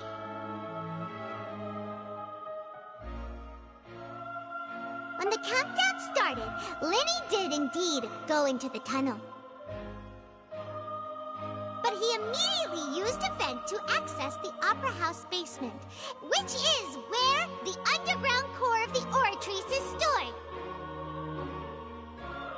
Once he reached that area, he heard a voice in what should have been an empty room.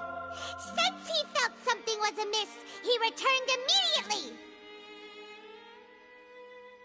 The crime scene had already developed by the time he reached the tunnel again, and in order to complete the magic trick, he did not remain there for any length of time. Finally, he reached the surface, and that was when the accident happened from his point of view. Therefore, he's innocent!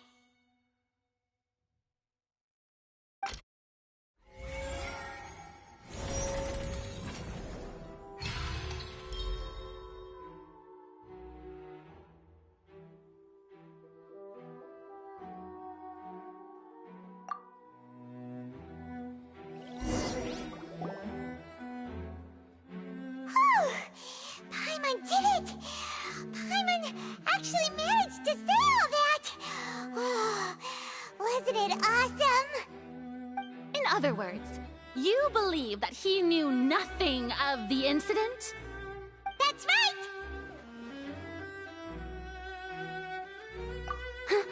right! My reasoning?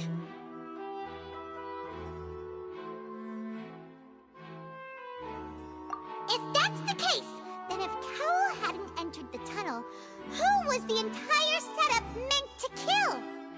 Assuming that what you say is true, Linny only needed to kidnap the young girl to cause a new disappearance case. What would the point of killing someone on stage be? Oh, they have a point. That's right, you tell them! And that's why they're partners of mine. They've managed to turn things around.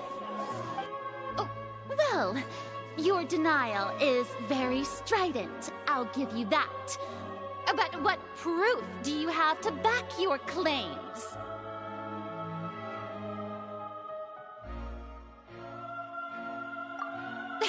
Of course I do. If he had been in the magic box the whole time, how could he have not heard that sound?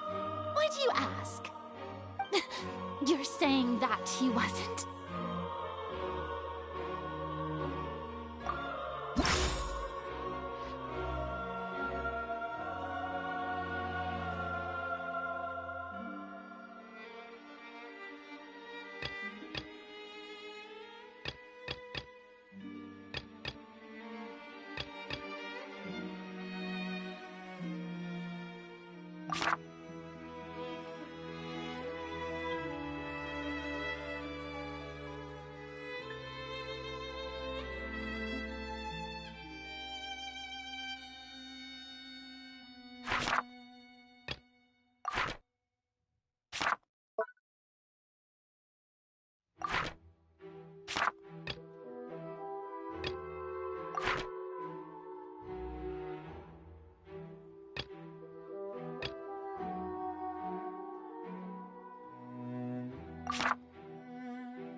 he didn't hear anything strange during the performance.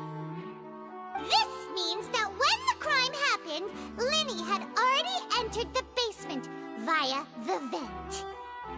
The same clue you used to disprove his alibi has now become the best proof! Ha ha! How do you like that? Well played. To think you'd use such logic. Well then, if it wasn't Linny who committed the crimes, then who was it?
The deceased's name is Cowell, Linny's assistant. He would have been able to tamper with the equipment.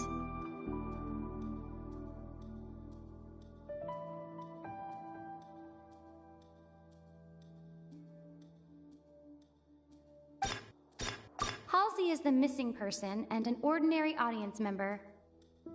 Or could there have been a third person involved? Is that really a possibility?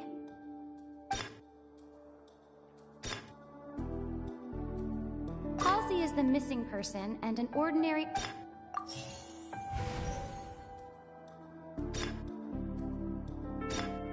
Could there have been a third person? The deceased's name is Cowell, Linny's assistant. He would have been able to tamper with the equipment.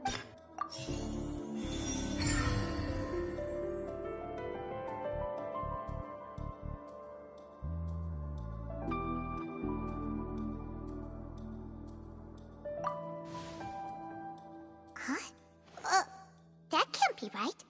Are you serious? The killer was, in fact, Cowell, the deceased! Oh, is that so? How interesting! Let's hear your reasoning then.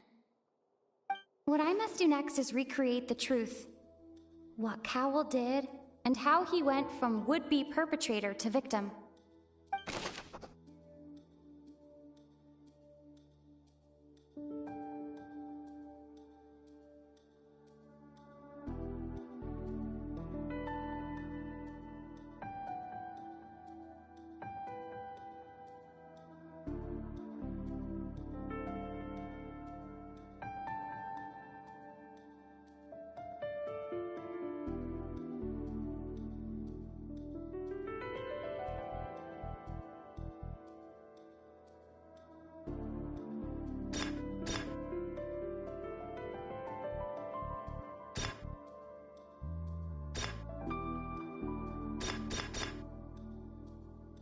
No one entered or left the opera house through its entrances. So, where would the criminal have wanted to take Halsey? Halsey's clothing was in the tunnel. So, there must have been some fear that she would attract attention. The deceased's name is Cowell, Linny's assistant.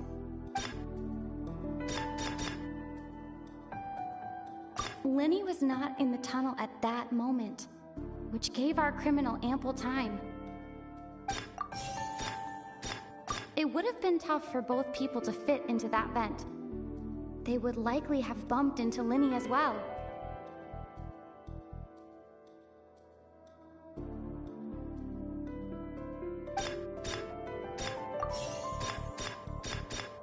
deceased's name is Cowell, Linny's assistant. He would have been able to tamper with the equipment.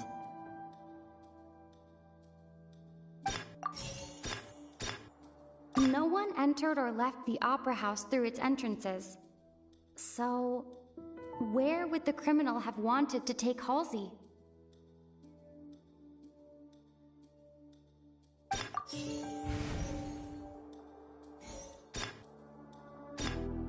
Halsey's clothing was in the tunnel.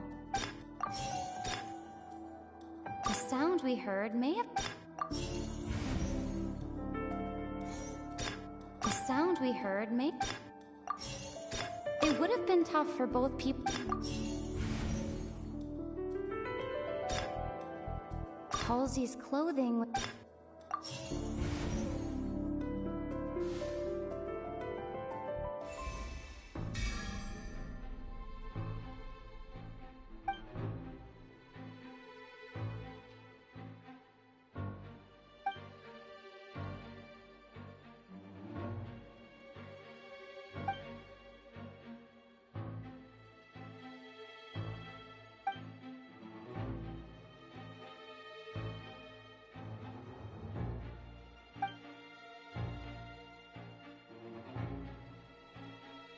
What's wrong, Traveler? Are you still having trouble figuring things out?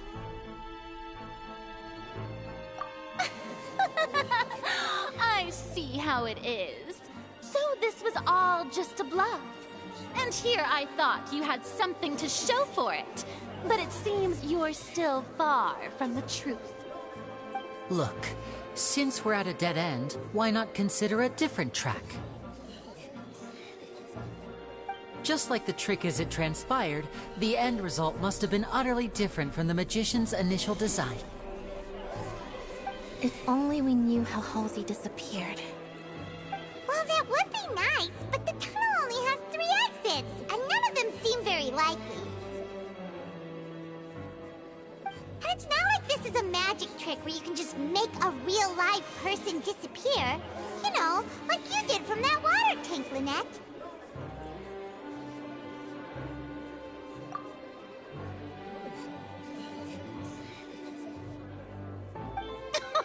Excuse my interruption, dear opponents, but do you not see that the crowd is growing impatient?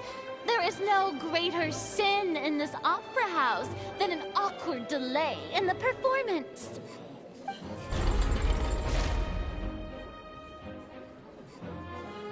If the defense is unable to make further effective arguments, we will move on to the next stage of the trial.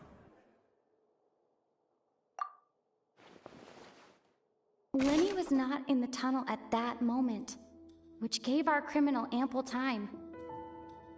The sound we heard may have come from a clash between the missing Halsey and the criminal. The deceased's name is Cowell, Lenny's assistant. He would have been able to tamper with the equipment.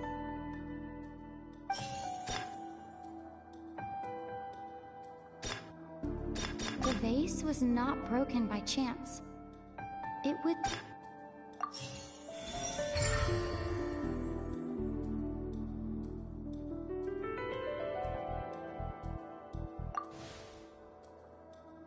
Oh! Paimon gets it! It all comes together if Halsey disappeared instead of being kidnapped! Lynette escaped from the water tank, vanishing gradually and leaving only clothes behind. If there's a similar method where a person could be transformed into water... Oh, just a moment, please. I do hope you know how preposterous you sound at the moment. How could a person ever be transformed into water? This is reality we're talking about here, not some magic trick. Must we really? I should think that of anyone. Your friend Linny already knows this truth very well. Magic tricks are ultimately just illusions and misdirection. But Halsey's disappearance is very real. We're talking about 2 completely different things. Even so, I trust the Traveler's judgment. The truth must be out there somewhere. Perhaps some new line of reasoning may open if we try to gather all the focal points that don't make sense. Since Cal was the deceased, we haven't placed much attention on him. But given that we aren't making much progress with the case, it wouldn't hurt to have a look at his belongings, would it? People really do come up with all sorts of harebrained schemes when at the end of their rope. The way I see it, your suggestion that we broaden the scope of our investigation is nothing but a tactic for stalling the trial. Nevertheless, I believe that this is a reasonable request on the part of an attorney. Since the trial does indeed appear to be at an impasse, I believe that additional evidence may help us make more progress. Guards, please step into the lounge and examine the personal effects of the deceased, Cowell.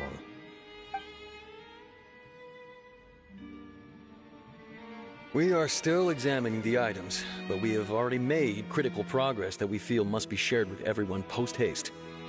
We discovered several test tubes of fluid within Cowell's baggage, each labeled separately.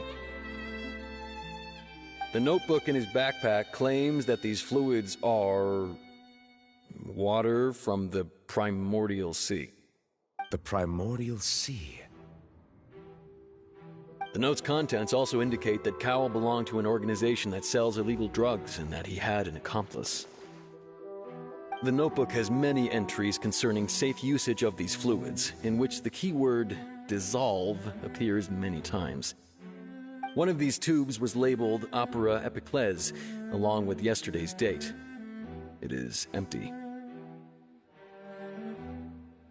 The notes also state that these dissolution properties work exclusively on people from Fontaine.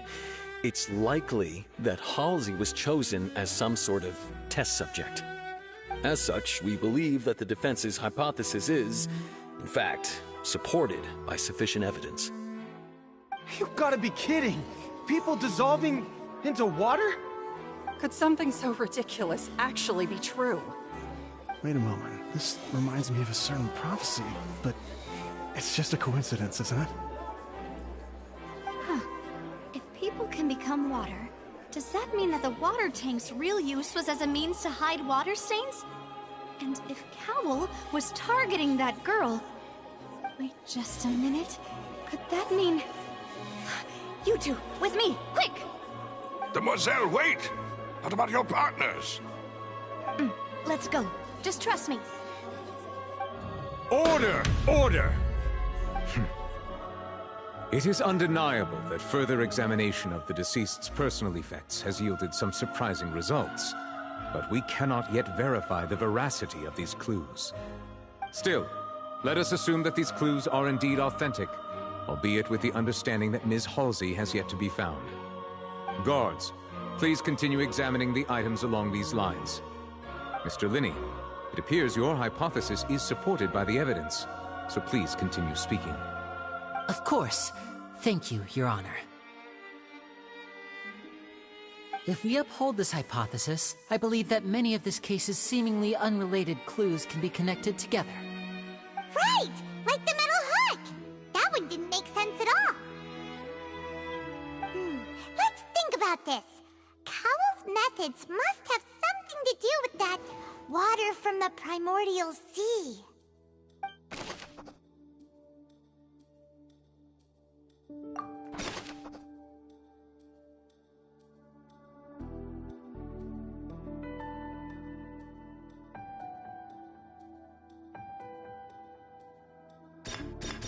The water from the primordial sea should already have been prepped before Halsey entered the magic box.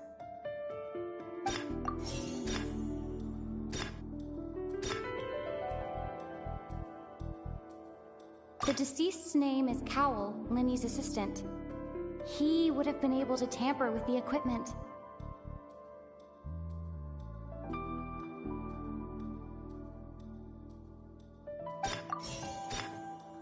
The rope that strung the water tank up was lit by the fireworks and cut. As such, the focus here is on the water and not the tank.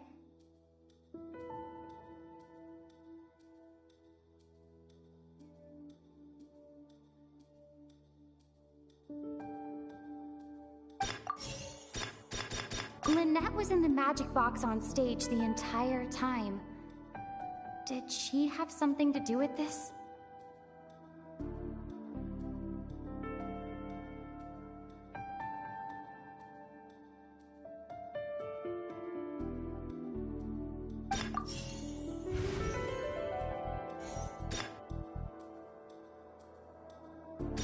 The deceased's name is Cowell.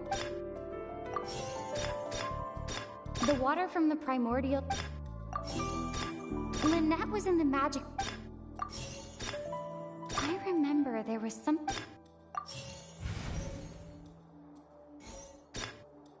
Now it seems like the hook... The water from the primordial...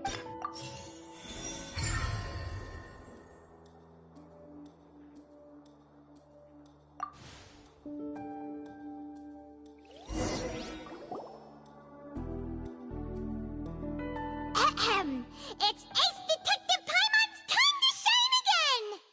In the original plan, Cowell would tamper with the water tank rope and the number selector securing his target.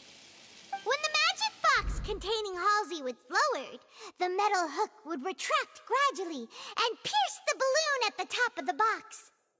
When the balloon attached to the box popped, the water from the primordial seed inside it would pour down and dissolve Halsey. Afterward, Cowell would enter the tunnel and break the flower vase to conceal the water inside the tunnel, with the remaining evidence being covered up by the water tank on stage. But he encountered something unexpected in the tunnel and wound up being fatally hit by the same water tank he meant to use to cover his tracks. Huh. That does make sense. That actually links together a lot of the more confusing pieces of evidence.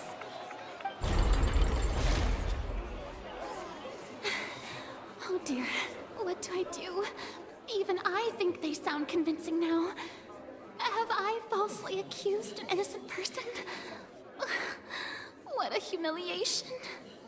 Now, it seems like the only point of contention remaining is the exact circumstances that led to Cal's death. His notes mentioned he had an accomplice who could be related to the situation. On that note, the guards have just contacted me indicating that they uncovered new evidence. I shall now invite him on stage to share it with us. Thank you, Your Honor. We were just inspecting the luggage of the other people involved in this case. And we found an identical sample of the water from the primordial sea among Linny's personal effects. What? That can't be. Oh, I see. Well, how wonderfully comedic to have your own counterattack only to come back and wound you. Does this not clear all doubt?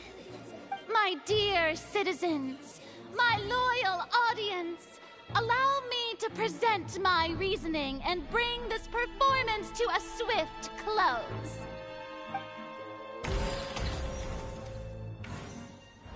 Linny did not need to take part in the dissolution of the young woman at all. Indeed, he did leave the scene via the vent. Having made modifications to the props beforehand, but upon his... Ultimately, he... Now, as much as I regret... Am I right, Mr. Linny? We've used up all the evidence we collected. There's no way for us to make a rebuttal here. Is this the end of the road? Oh no! Paimon can't think of anything either. It doesn't look like there's any way around this. Seems using the water as new evidence was too good a move. Why did this have to happen now? I think we've all seen enough now, and we have ample witnesses to my flawless reasoning. I believe this is indeed the finale. Now then, my good, noble Chief Justice, should we not, in your view, Excuse me, everyone, but I must interject. Miss, I must ask you not to shout, and to respect the ongoing legal proceedings.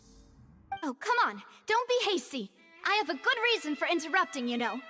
Now, would anyone here like to take a little break from all this debate and see a little magic? I'll show you an amazing trick.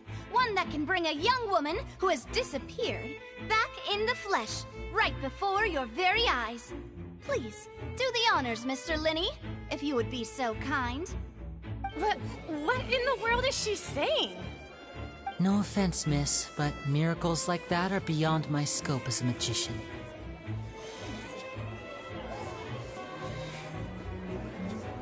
Come on now, don't be silly.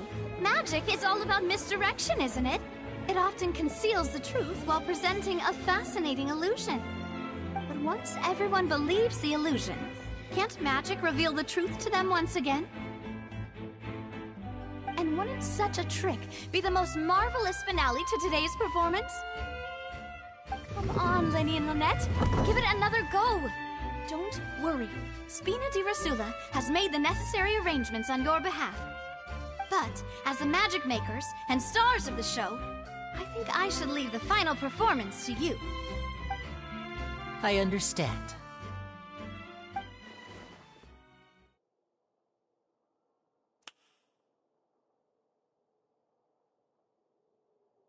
And voila!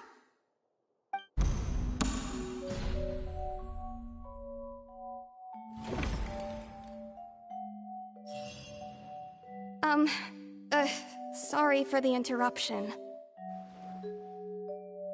Wait, isn't that Halsey? So the whole thing about people dissolving wasn't true after all? To be clear, I'm only here because this person told me that if I testified, the merit of doing so would lessen my sentence. I was hiding outside this room listening to the proceedings because I was afraid that I would be the one put on trial. I was just feeling happy that no one had noticed me, and then before I knew it, she caught me. That'll teach you to underestimate us three. Where should I begin? I'm sorry. I'm the one who killed Cowell. I admit it. What? Why? Firstly, my name isn't Halsey. It's Lillian, and I'm originally from Mondstadt. I heard that Linny's show was gonna be a real thriller, but I missed the chance to buy a ticket, so I stole one. That's how I make a living. I steal stuff here and there. And I'd never been caught before. But I was noticed at the harbor a few days ago, and I barely got away. Linny was the one who caught me in the act. Hey, no wonder you look familiar. So you were the thief! Liddy even mentioned that you were pretty skilled. Well, and I thought that would have been the end of it, but then the number selector chose me. He even mentioned the Fortress of Meripede. That's a prison, isn't it? So you can imagine how shocked I was. I thought he was onto me for sure. So I played along with the show while looking for an opening to flee, but then I got water poured on me for no reason, and then someone jumped into the tunnel to nab me. I wasn't going to take that lying down, so I knocked him out and stuffed him into the box. There was nowhere to run from there, though, so I had to change my clothes and hide in a box containing performance costumes. I slipped out after the first guard arrived at the scene and continued hiding inside the opera house. Can a person even hide in there? But I swear I didn't know that the water tank would fall down. Really, I swear it. Had I known that, I wouldn't have put him in the magic box. I may be a thief, but I'm no killer. Well, that makes everything pretty clear now, doesn't it?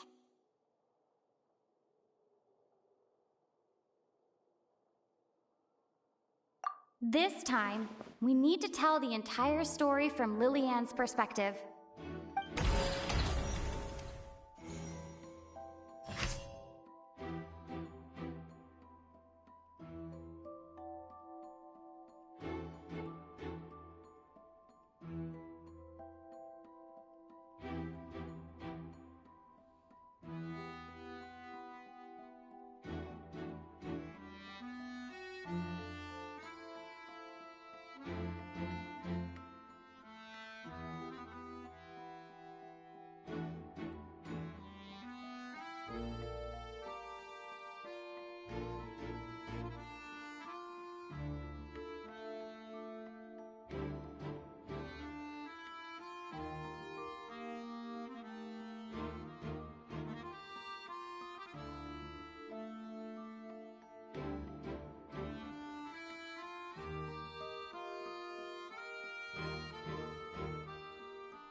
seems this won't...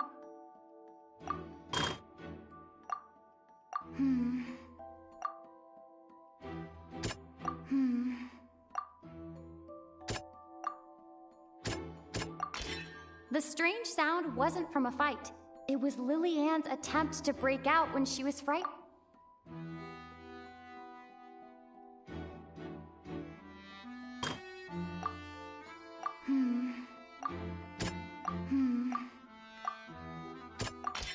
The flower vase was not broken to cover anything up.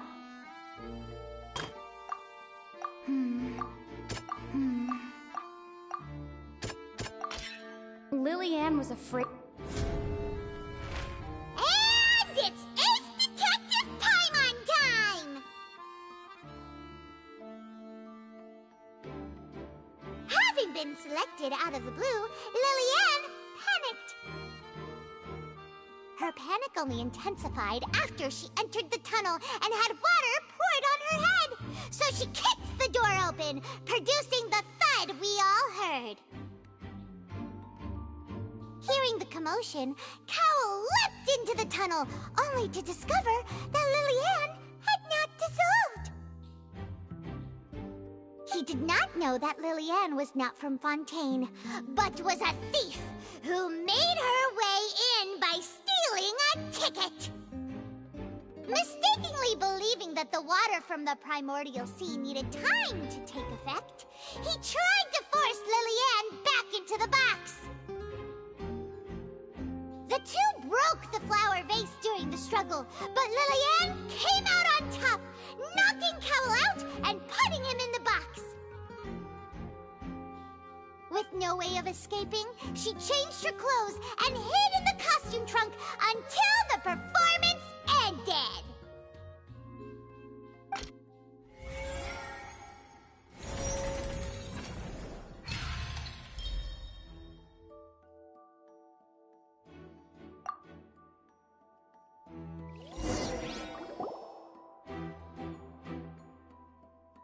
She knew that she would have to go through guard inspection if she tried to leave afterward.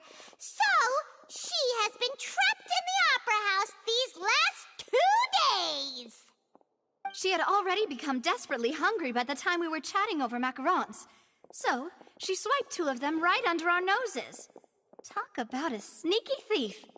At this point, all the events that happened in the tunnel have now come to light. Ah, so that's the whole story. Bravo! Bravo! Now then, Lady Farina, do you wish to speak against the defense's statements? Please answer the question, Lady Farina. Also, if I may add, the trial has not yet ended. As such, I request that the prosecution not leave the room before the proceedings have concluded. What, are you reading my mind now? No, I have no further arguments. I admit defeat. But really, could you at least have left me with some dignity? Wow, look at that! She's like a deflated balloon now. If there are no objections, then as the Chief Justice of Fontaine, I shall once again repeat the full sequence of events. The actual perpetrator of the serial disappearances, Cowl, selected his next victim from the audience reservation list. With some modifications to the selector, he could ensure that the pre-selected young woman would be chosen. To cover up any evidence while committing the deed, Cowl thought of allowing the water tank to fall, which would conceal the water left behind after the young woman was dissolved. He also tampered with the rope suspending the water tank, using the fireworks at the end of the performance to cause the tank to drop and hide the watermarks. He poured the water from the primordial sea into a balloon during the preparation of the magic box and stuck it to the box's lid. Finally, he passed the prepared hook on a rope through the gap in the magic box's door when bringing the young woman to said box. When the magic trick officially began, the box containing the woman was lowered into the tunnel, tightening the hook rope and bursting the balloon containing the water. If all had gone to plan, The young woman would be dissolved at this time. However, Liliane was not from Fontaine, and thus fled the box with a loud noise. Realizing that there was trouble, Cowell entered the tunnel and met Liliane. Thinking that the waters had not yet taken effect, he decided to proceed. However, his opponent was more capable than he thought, and he was overcome, knocked unconscious, and placed into the magic box, and thus became his own final victim. Liliane, according to her own statements, then changed clothes and hid until the performance ended, before hiding in other parts of the opera house. As for Linny, he was in the underground structures within the opera house, and was thus ignorant of these happenings. From this reconstruction of events, we can conclude that Linny, the accused, is in fact innocent. While there is much in Linny and Liliane's conduct that should still be investigated separately, this case, at least, can be handed over to the Oratrice to make the final decision.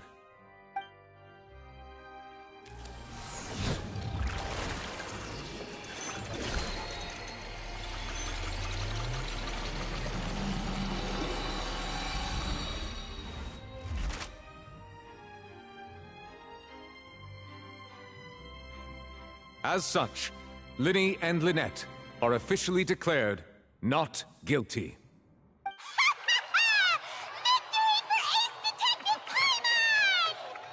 Great work, partners. Thank you all. Thank you so much. Next, I think we deserve an explanation, Guard Vaughn. How did you find the water from the primordial sea in Linny's baggage? Right! Your discovery caused me to make a serious mistake, you know. Or was that not a discovery, but false evidence that you dare to bring before this court? I suspect that the accomplice mentioned in Cowell's notes was not Linny, but you, yes?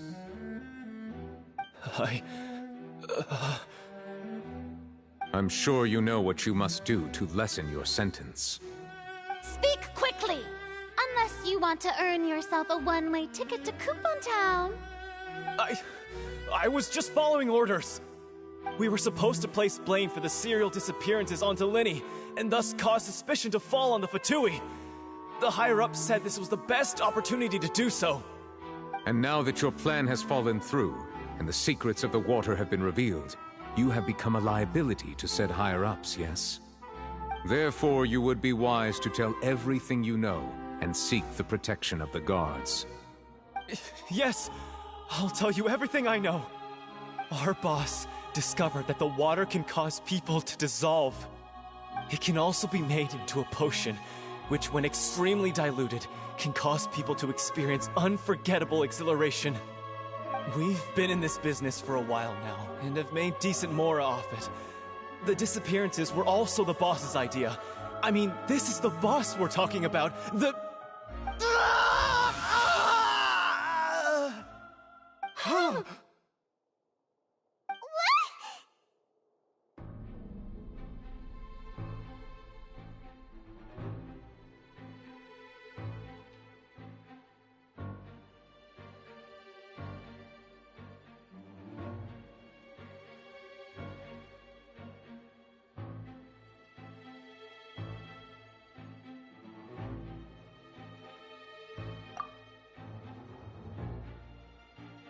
And now he can no longer talk.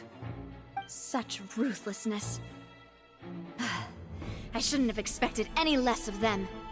An outrageous act. All present, please submit to inspection immediately.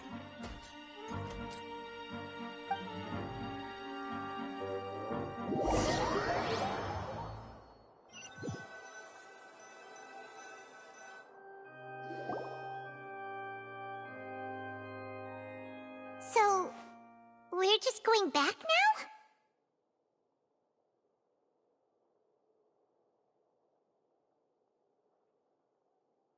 That's true, but... Traveler, Paimon! Please wait.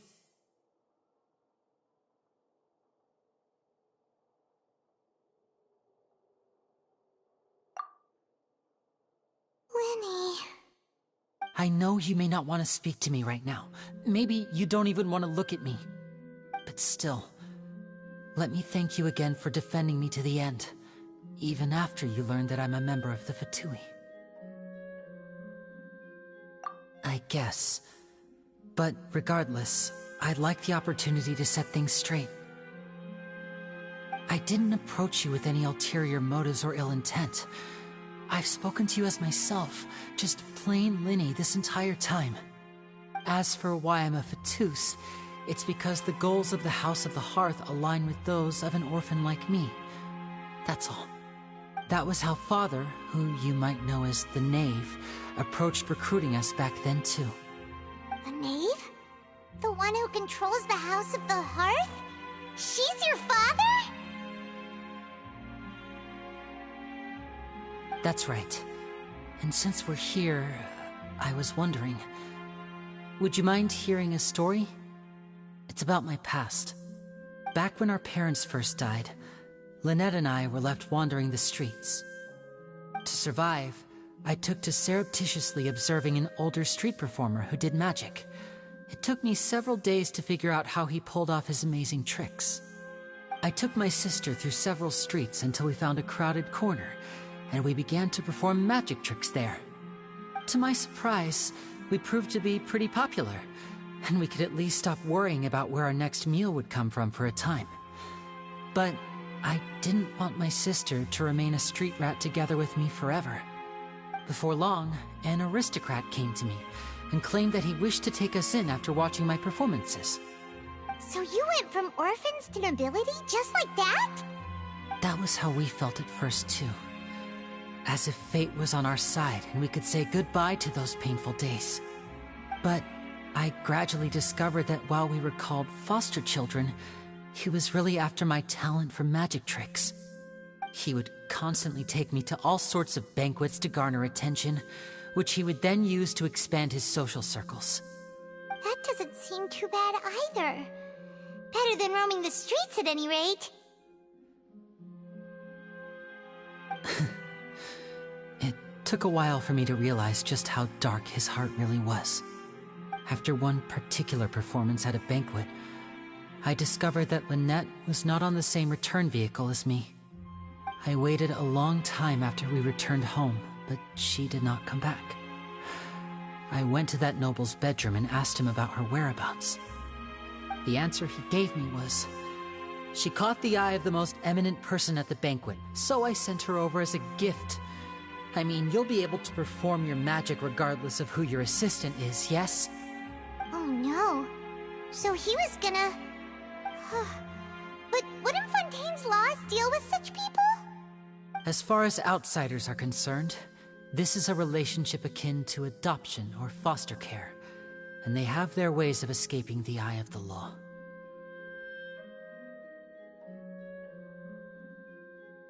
I managed to ferret out the location of the mansion of that so-called eminent person and hurried through the night.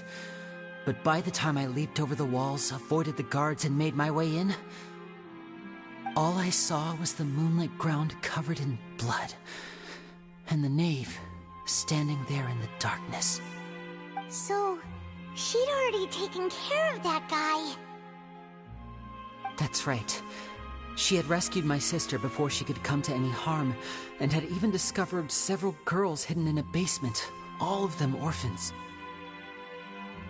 Father, I mean, the knave, might have seen something in me, and so she made me an offer. The House of the Hearth welcomes you, for your interests align with ours. Here, none will ever betray you. Indeed, betrayal shall never be permitted here. I was hesitant to trust her. I mean, I had just been betrayed by nobles. But she was also quick to destroy the noble who had taken us in at first, giving us back our freedom.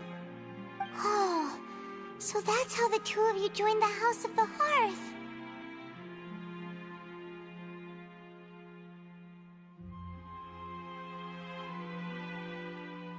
She has her own plans. She has gained permission from the Sarita to first use the Gnosis's power when she obtains it, She plans to use it to find a way to break the prophecy and save Fontaine.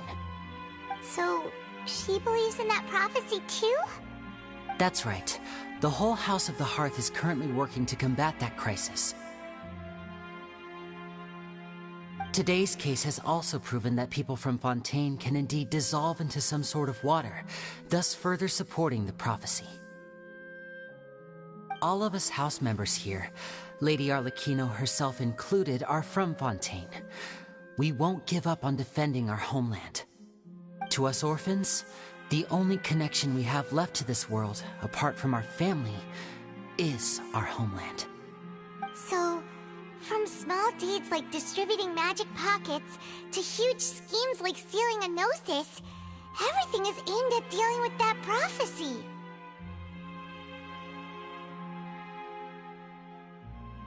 It's all right. I understand. The only thing I can do is relate all this to you. I just hope you can understand that even as a member of the House, I have never stopped making my own decisions, and that I believe what I'm doing is right. If you should need anything at all in the future, feel free to find me. I will do my best to help you, as plain Linny.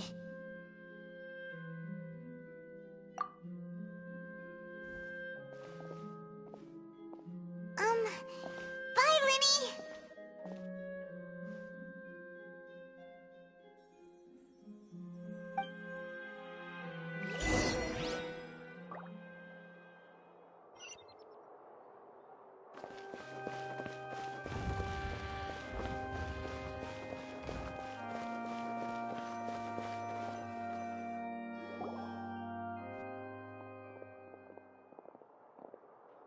Hey there! What was with the disappearing act you pulled right as the trial ended? Were you looking for us,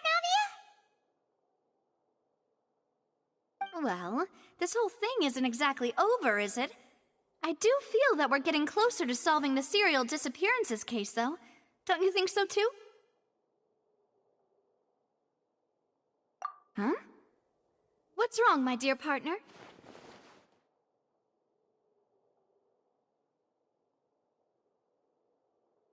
Besides, are you sure we're the ones who can crack a case that's been cold for decades now? And given that there's new evidence from the trial, there should be a trail of breadcrumbs for the Hydro Archon's people to follow now, right? Ah. I see. Well, I won't lie. I'm a little shocked to hear that from you. But I suppose you are just travelers who have only arrived in Fontaine after all. Sorry. I might have been too presumptuous. Don't say that, Navia. Ah, and we were having so much fun investigating with you, too. It was like having new waters flowing into a stagnant mire, causing new hope to spring forth, and the reflection in the murk to become clearer. Sorry about that. I'm a bit prone to nostalgia. Don't mind me. Wait, shall we have a farewell meal? You know, to commemorate our time as partners? Huh? Do we really need to get that formal? Well, guess you really did treat us as partners, huh? Well, I'd just like to have a proper ending to every important memory. That way there are no regrets later. Anyway, it would just be a meal, so it shouldn't take up too much of your time. You don't have to twist Paimon's arm. If Boss Navia's treating, count Paimon in! Oh, wonderful. In that case, why don't we return to the court of Fontaine and head to the Hotel de Boer? I believe we'll make it just in time for dinner. All right then, let's have our farewell meal!